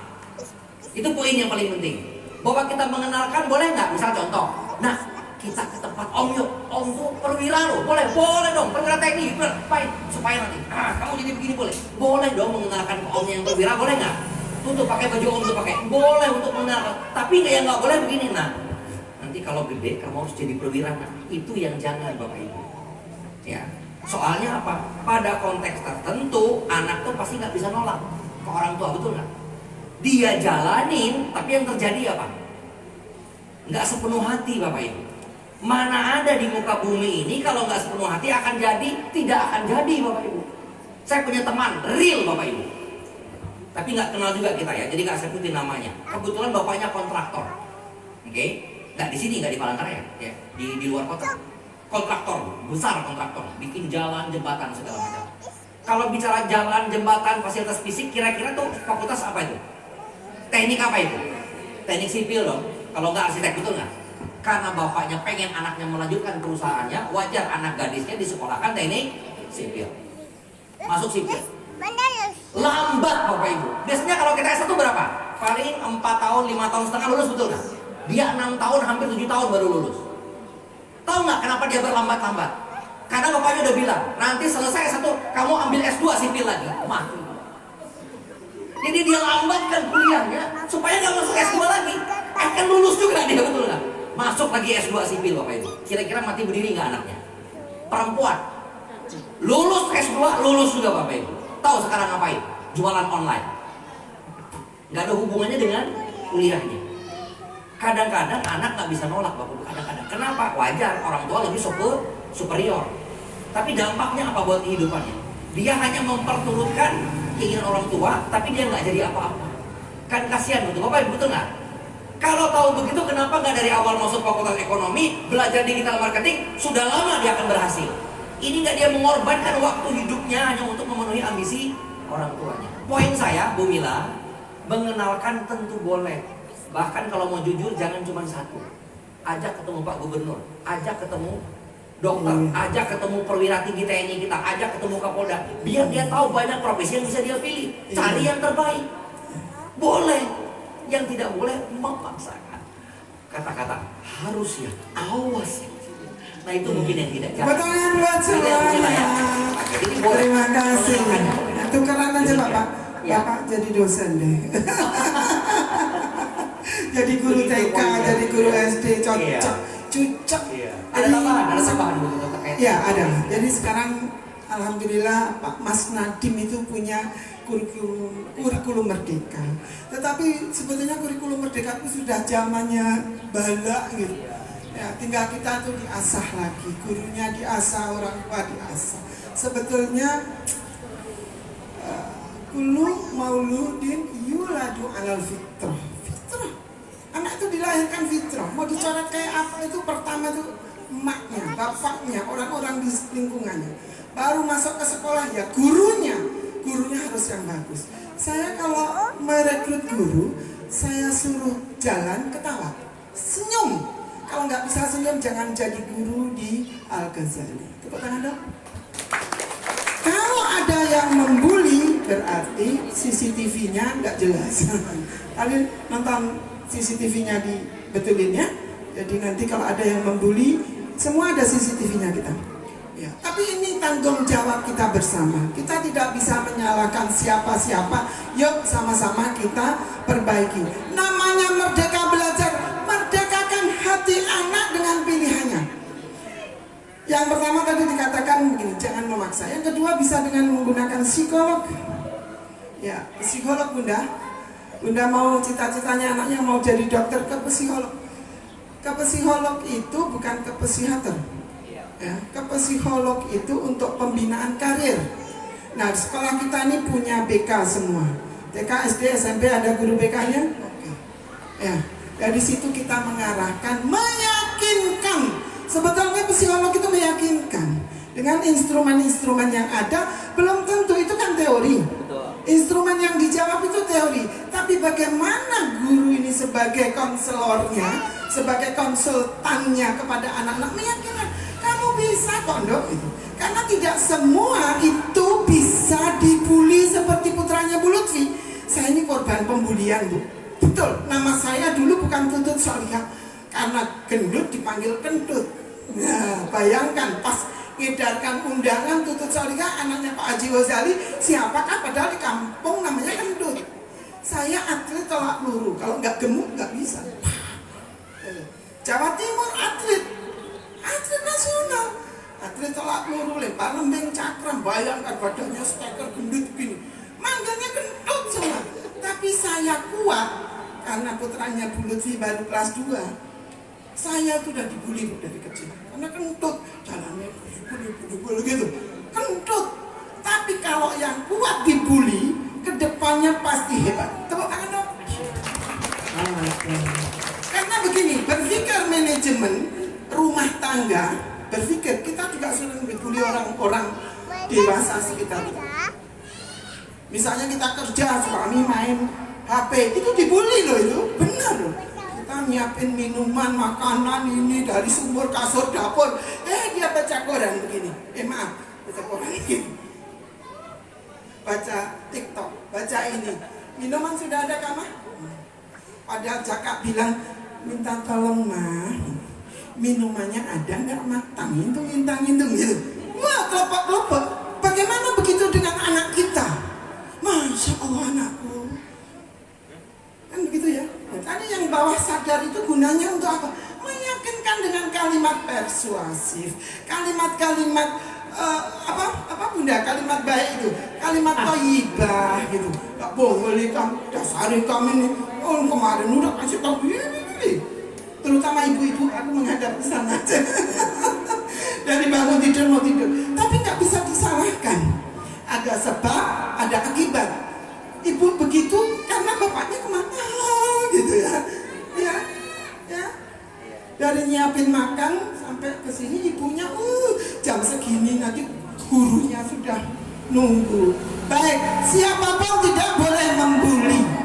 Jadi anak-anak saya sekaligus menjawab jawaban Bu Lutfi nanti. Karena membuli itu tidak semua orang kuat. Anak kayak gitu aja pada kawat. Bully.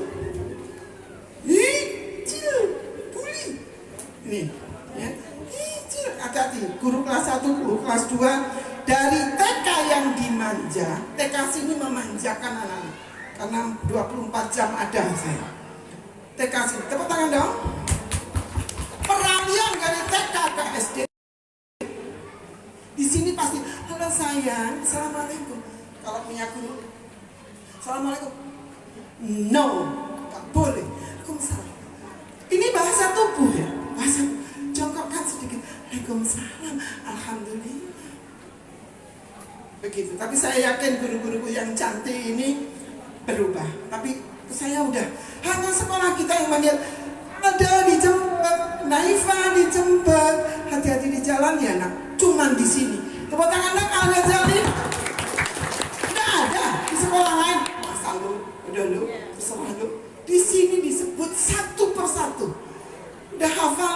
kelasmu? Guru baru? Udah hafal? Tak kasih buku nanti. Siapa yang hafal nama kelasnya? Wali kelasnya. Angkat tangan yang pakai kacamata. Apa namanya? Oh, sini Bunda. Aku sampai nggak apa namanya. Wali kelas. Wali kelas. Angkat tangan wali kelas. Oh, iya. Hafal nama anak-anak? Hafal. Menyebut nama anak dengan benar? Hafal. Aku tes saja dulu. Yang pakai kacamata tadi? Yang pakai kacamata. Ibu siapa? Boleh saya bantu? Iya. Di situ aja mikrofonnya. Iya, wali kelas berapa Bunda sayang? Nggak sampai nggak apa lah, Mas ya. Mas ya, Mas ya itu tukang bayar gaji itu. Jangan diawas-awasin, itu bullying ya sama guru. Jangan. Siapa? Sebutkan 5 siswa saja. Nama-nama siswa yang di kelas Anda 5 saja. 1. Afifah Talita Husna, 2. Bestiano Jasa, 3. Grisela Kenaisa Paramesti, 4. Adisti Kusuma Kusumawardani, 5. Ahmad Rafa Ansori. Oh, tepuk tangan. Jarang loh, kita punya wali kelas 2 loh ya. 1 kelas 20, berarti seperti guru TK loh Bunda. Bunda kepala kabin di sini. Ya. Jadi pengawasannya ya sayang kayaknya sama yang tukang panggil. Grisela dijemput. Kayaknya sama di sini suaranya. Iya. Iya. Ibu suka manggil begitu? Di mikrofon. Iya. Ditemui di sekolah lain? Tidak. Kan tidak memanggil si gendut dijemput, enggak kan? Jangan sampai guru. Bisa jadi kata Ibu Lutfi, bisa jadi terjadi ada beberapa, saya punya murid. Aku enggak mau masuk sekolah, nanti disuruh hormat bendera. Orang tuanya itu ketua yayasan. Dulu ketua yayasan di Al-Furqan, langsung namanya ketua yayasan kan begitu ya. Oh, anakku nggak mau masuk sekolah. Kenapa? Karena dibilang suruh hormat bendera. Harus diinvestigasi siapa yang menyuruh, karena nggak ada itu di sekolah kita itu. Welcome semua. Pokoknya sekolah yang saya didikan Al-Furqan Al-Ghazali itu sudah gurunya udah deh. Bapak Ibu tidur di rumah, anak-anak sudah. Gurunya masih di sini. Ya. Aku bukan membela, tapi nanti diinvestigasi sehingga tidak menimbulkan, ya dicek betul. Kenapa? Bisa jadi anak itu berhalusinasi. Ternyata benar. Mendengar kakaknya sekolah di tempat lain. Memang kalau terlambat harus hormat bendera. Hari Senin. Begitu dicek, ternyata mendengar kakaknya, ayo kalau terlambat. Nah itu tadi, bawah sadar. Meyakinkan tadi. Ternyata bisa negatif, bisa positif. Tapi terima kasih untuk penanya sekali lagi, terima kasih. Dan Bu Lutfi sebagai introspeksi sekolah, nanti kita CCTV tolong dihidupkan. Baik, terima kasih. Terima kasih Ya, beliau ini. baik, terima kasih. Ya, terima kasih. Ya, untuk Bu Lutfi, poin saya gini Bu. Pertama, kalau memang ada itu kejadiannya kan memang harus diklarifikasi betul ya. Maksudnya poinnya gini, kan setiap masalah itu pasti ada duduk perkaranya, betul ya. Jadi kita tidak bisa menjudge atau apapun begitu sebelum tahu persis apanya. Tapi poin saya begini, ini berlaku buat semua sebenarnya. Seandainya kejadiannya mungkin bukan di sekolah atau dimanapun, misalnya ada anak, maaf, misalkan tidak semuanya anak-anak yang lain juga pergaulannya baik gitu ya, sehingga dalam kesan dia membuli anak kita kan gitu ya. Tinggal sampaikan ke anak kitanya gini. Nah, coba dengerin ibu ya. Nah, perhatikan ibu ya gitu ya. Nah, anak misalnya manggilnya namanya Adi gitu ya. Adi saya, dengerin ibu ya, dengerin mama ya gitu ya. Apa yang terjadi di luar, kalau ada yang tidak baik yang orang katakan kepada Adi gitu, bisa diabaikan dan maafkan mereka. Oke? Adi kalau ada apa-apa begitu tinggal ngomong ke mama, tapi apapun yang diomongin yang tidak benar, yang mungkin merasakan Adi tidak nyaman dan segala macam, tolong maafkan mereka. Supaya apa? Dari awal kita sudah ngajarin karakter Bapak Ibu. Supaya dia punya programnya apa? Apapun yang dia terima tidak baik buat dirinya, menurut dia, maka dia langsung otomatis memaafkan. Tinggal diprogramin Bapak, tinggal diprogram Ibu. Programnya gimana? Gini caranya mudah. Ibu tolong fokus menjelang tidur dan setelah dia bangun. Menjelang dia mau tidur dan menjelang sesaat dia bangun, bilangin. Misalnya namanya tadi Adi, katakan begitu ya. Adi yang baik, mulai hari ini dan seterusnya, begitu ya. Katakan kan ya. Dia mau nggak bangun pokoknya bangun ya, mas sebentar lagi. Saat itulah terbaik untuk kita programming, oke? Dia sambil nggak dengar, sambil dengar gitulah pokoknya. Tapi kalau misalnya itu mah nggak ada gunanya ya. Jadi bangunkan dulu sedikit sampai masih mau sebentar masih mau. Oke, nggak apa-apa. Adi saya besok mulai hari dan seterusnya gitu ya.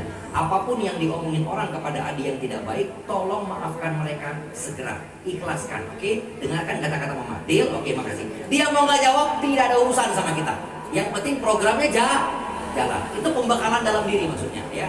Kalau terkait dengan tadi bisa dikonfirmasi dan klarifikasi. Mungkin begitu ya Bu Lutfi ya kasusnya. Oke, tepuk tangan buat Bu Lutfi. Yang terakhir, enggak apa-apa Bu Lutfi, ada saya 24 jam. Siap. Terima kasih. Yang Anaknya ketiga, perempuan Bunda, Oh. Presi. Jadi di TK juga ada Orlin. Iya, Beliau biasa dimanja di sini, di situ harus mandiri. Peralihannya. Itu iya peralihan. Oke, siap. Yang terakhir, Selanjutnya belum ya Pak? Ibu Kasih. Bunda Kasih. Ada perbedaan persepsi antara mendidik ayah dan bunda. Nah ini yang pertama, yang kedua terus anak yang masuk pondok. Nah itu perbedaan cara mempelajarinya, adaptasinya mungkin Bapak. Silakan. Baik. Ya, saya makasih ya. Maaf Mbak Kasih pakai rasa kenal Ibu. Makasih. Iya. Jadi gini, terkait dengan perbedaan karakter bapak dan ibu, ayah dan ibunya gitu ya, ayah bundanya untuk memberikan sesuatu yang. Jadi gini, kalau saya melihatnya gini ya, Mbak Kasih ya, tergantung konteksnya. Ada kok seperti ini. Setiap kejadian Bapak Ibu hati-hati loh ya. Selalu ada konteksnya. Ada konten kejadiannya, ada faktanya, dan ada konteksnya. Hati-hati Bapak Ibu ya. Maksud saya begini, gimana maksudnya? Gini maksudnya. Jangan sampai begini. Tapi saya nggak ngomongin Mbak ya, yang lain misalnya gitu. Misalnya anaknya jatuh. Anaknya jatuh nih, masih kecil. Berapa banyak orang tua di luar sana yang dipukul siapa? Lantainya, betul nggak? Ini lantai nakal, awas segala macam. Bapak Ibu nggak boleh begitu. Kalau dia jatuh, ya nggak apa-apa. Tinggal kita langsung berubah, mainkan berubahnya. Jangan menyalahkan. Itu yang penting sebenarnya Bapak Ibu. Oke? Jangan menyalahkan yang penting. Angkat badan dia, tegakkan, ubah fokusnya supaya dia berubah. Jangan merasa sakit lagi itu. Itu yang paling penting. Bahwa nanti dia sudah selesai nih, dia lagi nyaman segala macam. Nah, kemarin itu adek jatuh ya, iya mas sakit malu. Terus bagusnya gimana? Ya gimana Wak? Misalnya gitu ya. Atau ada yang jawab sendiri. Ya bagusnya sih ada. Nah itu yang penting deh. Biarkan dia yang memutuskan masa depannya. Kita pura-pura nggak tahu. Kecuali dia nanya ya, misalnya. Kalau menurut Bunda gimana? Kan ada yang nggak tahu Bunda bagusnya gimana. Saat itu kita lah menginstalnya. Besok hati-hati gitu ya. Lihat dulu dan semacam. Sesuai usianya. Kalau yang jatuh orang tua jangan digituin. Nanti jatuh cinta. Jadi konteksnya Pak. Oke, baik tepuk tangan. Ya. Tapi kalau satu kejadiannya memang kejadiannya betul ya. Dalam arti begini, memang dia salah. Kita pengen mengasih tahu dia salah, tapi mungkin bapaknya berlebihan. Itu tinggal begini Bapak, rumah begini. Itu bisa dengan dua pihak. Satu, Mbak ngomong ke bapaknya atau ngomong ke anaknya bisa juga. Ngomongnya begini, gini cara bapak, jadi memahamkan yang bersangkutan. Bapak itu atau orang lain itu ada yang kalau bicara teorinya gitu Bapak Ibu. Teori itu ada dua motivasi. Ada teori yang pertama itu membangkitkan. Ada yang kedua itu teori memang menekan Bapak Ibu. Itu dua teori. Jadi teori X, teori itu memang ada teorinya. Tinggal jelasin ke si anak. Nah, kalau bapak begitu, itu maksudnya nggak gitu Maksudnya supaya kamu tuh bangkit, tangguh, bisa diandalkan dan pokoknya sesuatu yang strong gitu.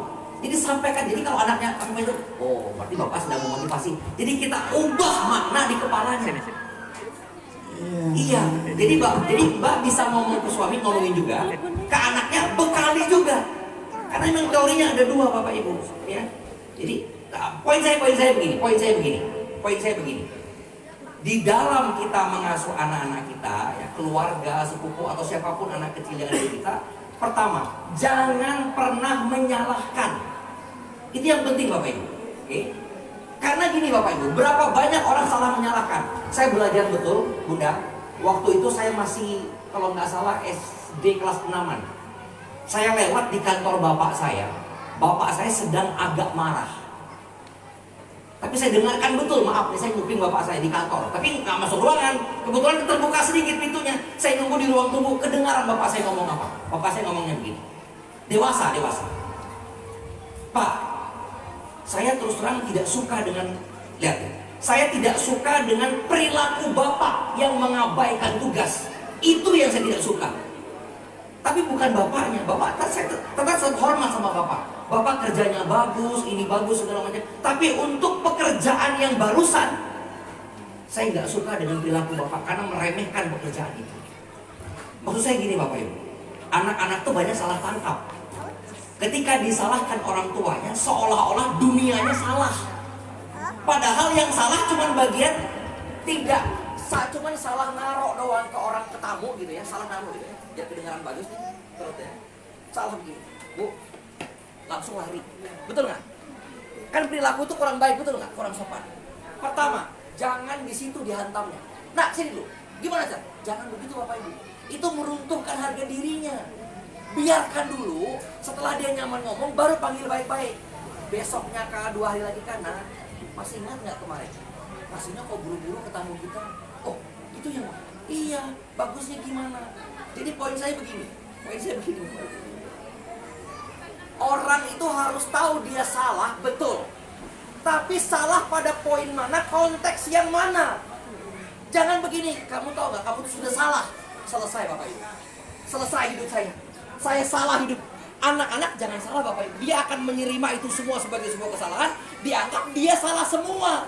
Dan itu yang fatal. Itu yang fatal. Hati-hati dengan lisan. Betul. Jelaskan hati-hati dengan lisan. Jadi kalau Bapak Ibu memberikan sesuatu tuh jelas konteksnya apa, poinnya apa Ya, gitu. betul. Jangan kamu nih memang bukan anak Bapak. Selesai. Itu dia. Selesai. Iya, itu. Tapi saya tidak bisa menyalahkan. Itu adalah tadi keterampilan hati, betul. Emosi. Masya Allah. Baik ya, jadi ada namanya Inna khalaqtul jinna wal insa, bukan satu Kulu mauludin, bukan satunya lagi. Artinya apa? Lisan. Hati-hati dengan lisan. Hati-hati dengan lisan. Kadang-kadang ibu-ibu ini Doa, ucapan adalah doa. Baik, terima kasih. Ada satu lagi loh. Mau izin, Bunda mau izin, pengawas mau pamit, jadi mau foto dulu. Mohon izin. Tunggu dulu, makan dulu satu aja. Satu habis itu selesai kita makan disiapin. Kasihan banget kambingnya tadi malam udah disembelih, nggak ada yang makan gitu. Tunggu dulu Bunda. Iya.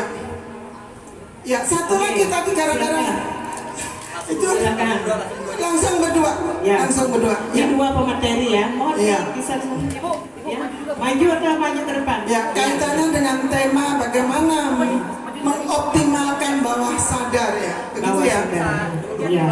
Ya, Bunda siapa nih anaknya Gak apa-apa, di bawah aja ada lah, itu pemerkosaan. Yang ini dulu Bun. Naifah, Bunda Jangan Naifah. sampai nangis, bawa aja. Bawa aja nggak apa-apa.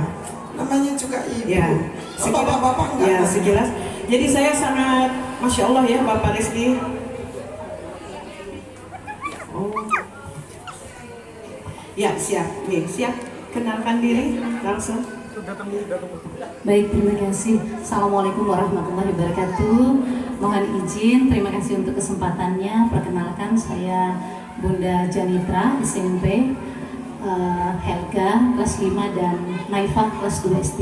Kebetulan Alhamdulillah kami sampai dengan saat ini sangat mempercayai Al-Ghazali untuk menentukan Iya, 3 di sini.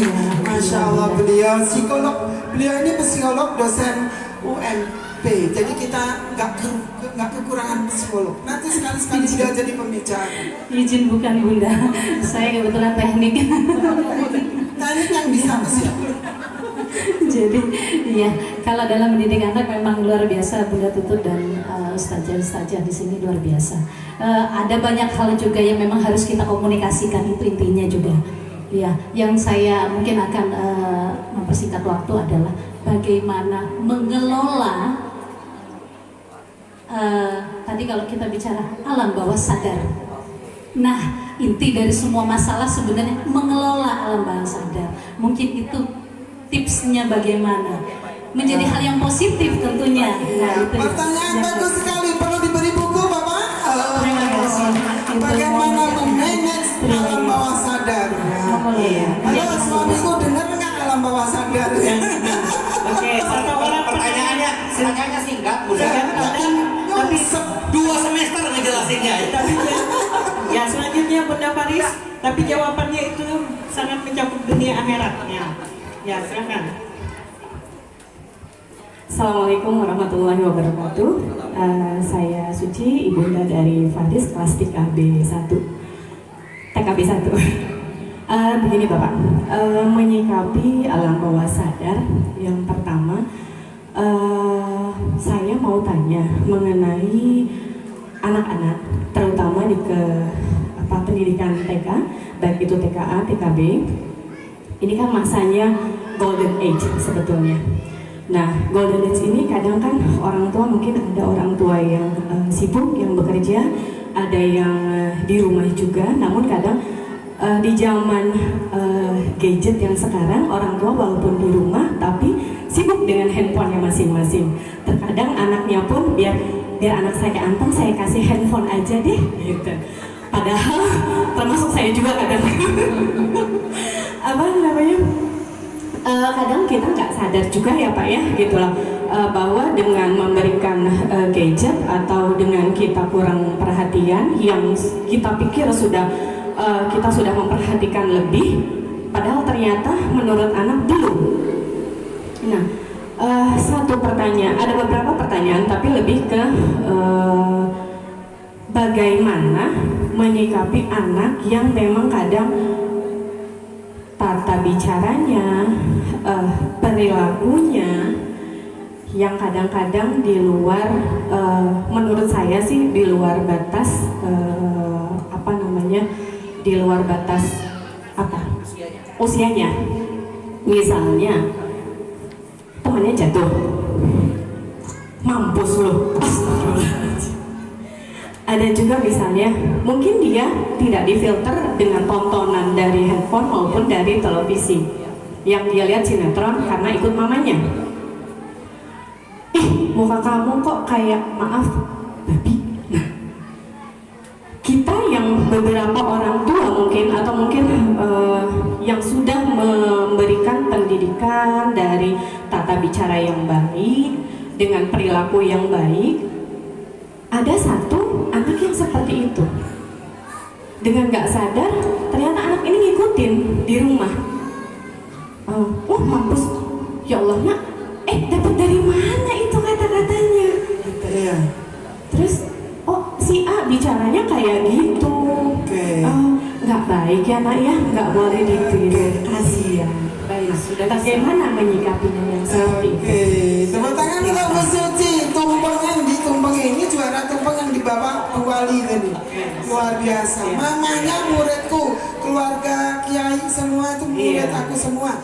Dari 9 bersaudara murid saya, dan dia menyekolahkan karena percaya. Tepuk tangan. Percaya. Hati-hati dengan percaya. Antara percaya dan tidak percaya itu bagaikan sehelai benang sutra batasnya. Jadi jaga itu kepercayaan. Tapi itu bukan di sekolah sini, saya yakin bukan di sini. Tapi begini ya, anak-anak itu saya mohon jawab biar beliau memikirkan yang tadi, yang 1 semester tadi jawabannya dosen. Pertanyaan dekan itu luar biasa. Tidak apa-apa lah, aku tak nanya pada Bu Suci, cucuku. Ud'u ila sabili rabbika bil hikmah wal mau'izatil hasanah. Itu yang kita pegang. Semua itu yang ada hikmahnya, meaningful, bermakna kepada anak. Bermakna enggak ya ini? Bermakna ya, mampus loh itu. Terus mak mana mak, saanu kecapnya nggak seorang bahasa tubuh yang cari seorang, oh my god, itu yang hatinya asalnya aku sayang mama, gitu, benar. Hati-hati loh. Jadi ud'u ila sabili rabbika bil hikmah itu bukan hanya kalimat verbal, kalimat non verbal tadi, bahasa tubuh itu sangat-sangat menyakitkan anak. Maka hati-hati dengan lisanmu, hati-hati dengan bahasa tubuhmu. Kebetulan kita berdampingan beliau ini adalah apa tadi, MPL Bapak? NLP. Neurolinguistic Programming. Oh luar biasa. Kita undang lagi yang spesifik ya, nanti teori praktek ya Bapak ya. Bisa nanti spesial buat guru-guru SDIT, SMP, TK, kita spesial training nanti. Free dari saya buat supaya SDM yang luar biasa di Palangkaraya. Siap. Jadi atur. Dan beliau itu orang yang nggak mau terima amplop. Aku ingat banget. Bukan ini, aku tuh sudah kaya, Bunda, katanya gitu. Tapi kita juga harus tahu diri loh ya. Nah, itu yang penting. Mana Bapak Kepala Sekolah satu? Oh, di sana. Oke, ya begitu ya. Jadi hati-hati dengan lisan. Itu Al-Quran jaminannya, hadis jaminannya, Sahih Bukhari. Betul itu ya. Nah itu hati-hati dengan lisanmu, hati-hati dengan bahasa tubuhmu. Oke. Ya, pertanyaan yang 2 semester tolong dijawab 30 detik saja. Dengan Ibu siapa? Ibu Novianti. Baik, ini pertanyaannya Ibu Dekan. Iya. Sederhana tapi makanya saya bilang luar biasa. Bagaimana mengelola bawah sadar gitu ya. Itu poinnya ya.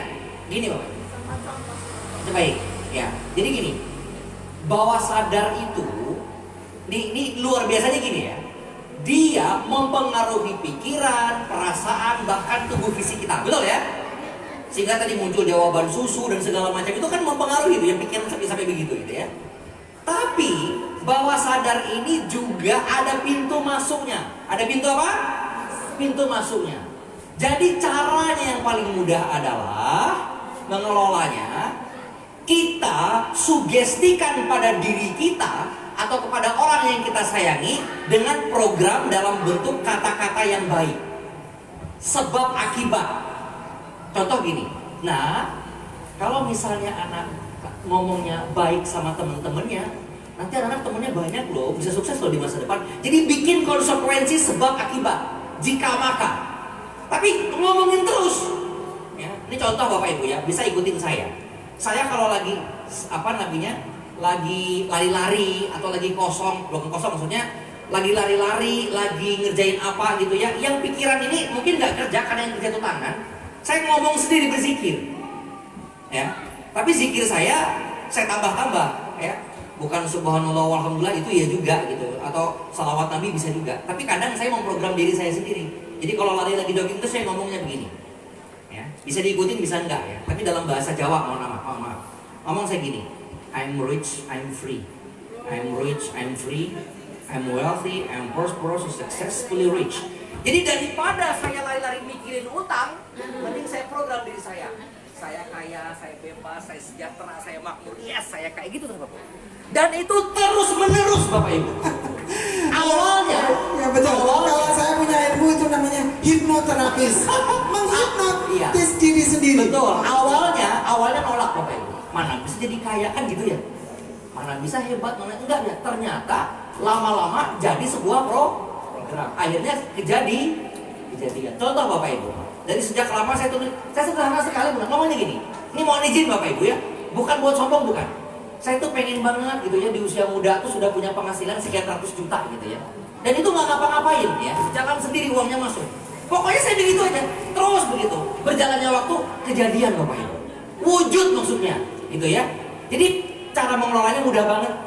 Sugestikan pada diri kita dan kepada orang yang ingin kita kasihi, mau suami, kasih segala macam, boleh diprogram, boleh. Menjelang tidur, suamiku besok-besok ngomong nanti sama anak kita ngomongnya yang baik ya Pak. Sampai apaan sih? Nggak apa-apa ngomong terus gitu banyak gitu. Supaya apa? Jadi Bapak Ibu. Ya. Halo suamiku dengar bisa suamiku. Dan itu dibawa suami. Nanti ke depan suaminya dibawa semua ya. Ini ibu-ibu ketawanya kayaknya bertentangan. Iya. Dan itu diprogram dengan sadar. Catat notulen. Lihat ya. Jadi bawah sadar itu siapa yang memprogram? Sadarnya. Tapi harus secara sadar kita program. Iya. Tepuk tangan. Ya. Makasih. Iya. Jadi tadi sudah podcast dengan saya. Saya bilang, Pak, gimana yang paling efektif? Saya itu kalau mau tidur dan bangun tidur pasti cerah di sini nih. Otakku nih kalau di apa tuh di laptop itu apa namanya? Dia apa?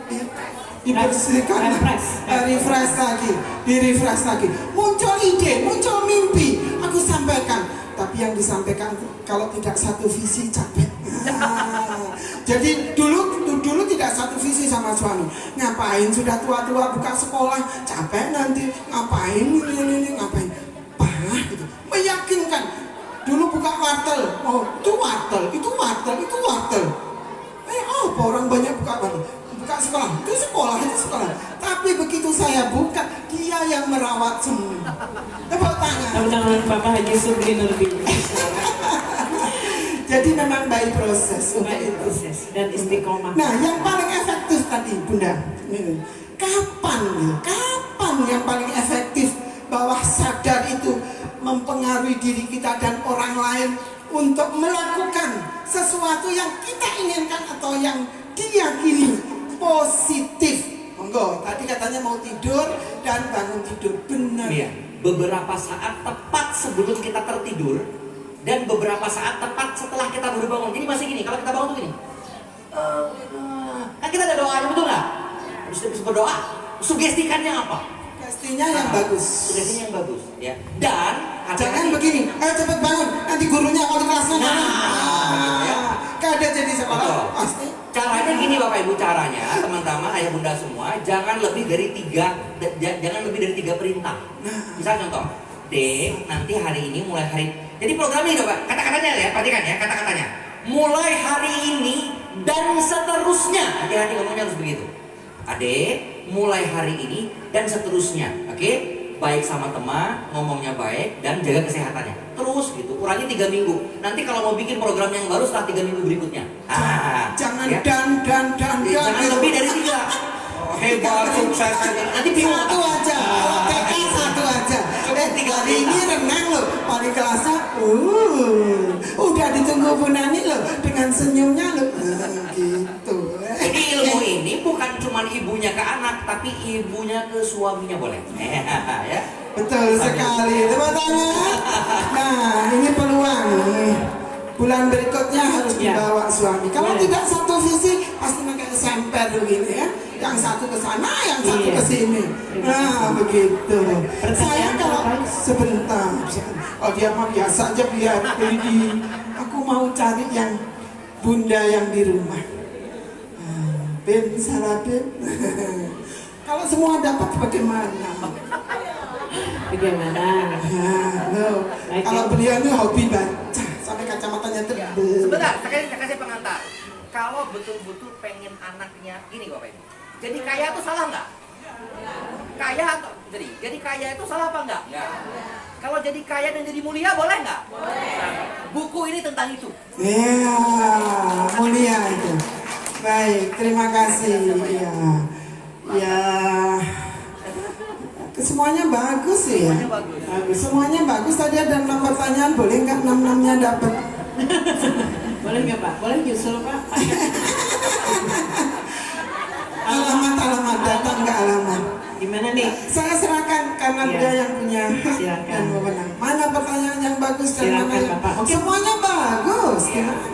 Mana Bu Sulfu yang harus memilih boleh ya? Silakan Bapak. Kalau aku pilihannya kepada Bunda tadi. Bunda siapa? Bunda Lutfi. Bunda Lutfi. Mamanya Presi. Iya. Bunda Lutfi. Boleh dong? Boleh ya. Karena dia merdeka, berani mengungkapkan apa kenyataannya. Itu yang aku suka. Silakan mungkin bisa langsung ke depan. Ibu Polwan ini, Ibu Polwan. Silakan. Oh, pantes. Pantes Ibu Polwan. Siap. Siap Ibu. Iya. Siap berubah. Sama aja satu visi. Terima kasih. Foto, dokumentasi. Boleh dong? Bunda di tengah ya. Bunda di tengah. Sentuh hatinya. Kau dapat dompetnya. Judul bukunya Mindset, Money Mindset, bagaimana mengelola uang bagaimana memahami uang dan mengelola uang ala miliarder.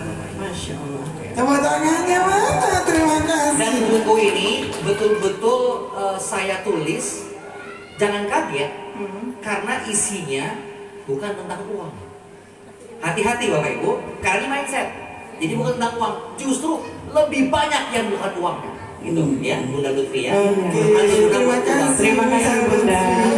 Bunda Lutfi. Orly, terima kasih. Masya Allah. Terima kasih. Bisa istirahat dulu Bapak. Masya Allah. Kurang tepuk tangan untuk pemateri kita berdua hari ini. Satunya sangat Masya Allah. Bunda ini juga apa ya, trainer juga udah tutup ini. Cuma beli karena di kandang sendiri, jadi mungkin jadi moderator ini. Bapak Reski Masya Allah. Di kandang sendiri yang pernah dipanggil. Tapi ya, kemarin kemana-mana. Masya Allah. Bapak Rizky, izin nanti kita program bareng untuk bulan depannya Insya Allah. Semoga sehat, panjang umur, Khusus guru-guru dulu. Khusus guru-guru.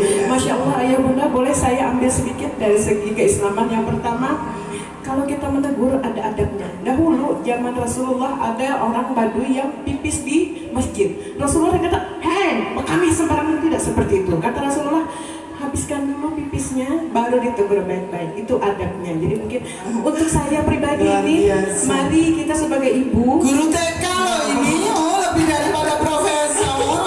Tepuk tangan dong. kata Bapak di sekolah saya tidak baperan. Jadi ya untuk saya pribadi kalau menegur anak mungkin kalau dia salah, yang pertama kita senyum dulu, terus kita bawa dia ke tempat yang tidak ada orang yang menghakimi dia. Terus yang kedua mungkin dipusut-pusut, dipusut-pusut bahasa Inggrisnya ya, diusap-usap. Sebelum tidur, kalau di saya itu suka baca Fatihah 4, silakan Bapak Ibu, Bunda Fatah mohon izin, kalau kita berbeda keluarga keyakinan, tidak berarti kita berbeda dalam hal yang lain tentunya. Dan dibacakan surah-surah kalau saya itu ya. Terus juga istiqomah. Kalau ya izin Bapak, betul terus menerus istiqomah ini. Dan yang terakhir ucapan adalah doa. Terus berikan yang terbaik untuk anak-anak kita, doakan dia walaupun dia salah. Itu proses dia untuk belajar. Ini saya kalau mau mohon izin ditegur ya. Ini kebiasaan. Luar biasa, ini guru TK Al-Ghazali.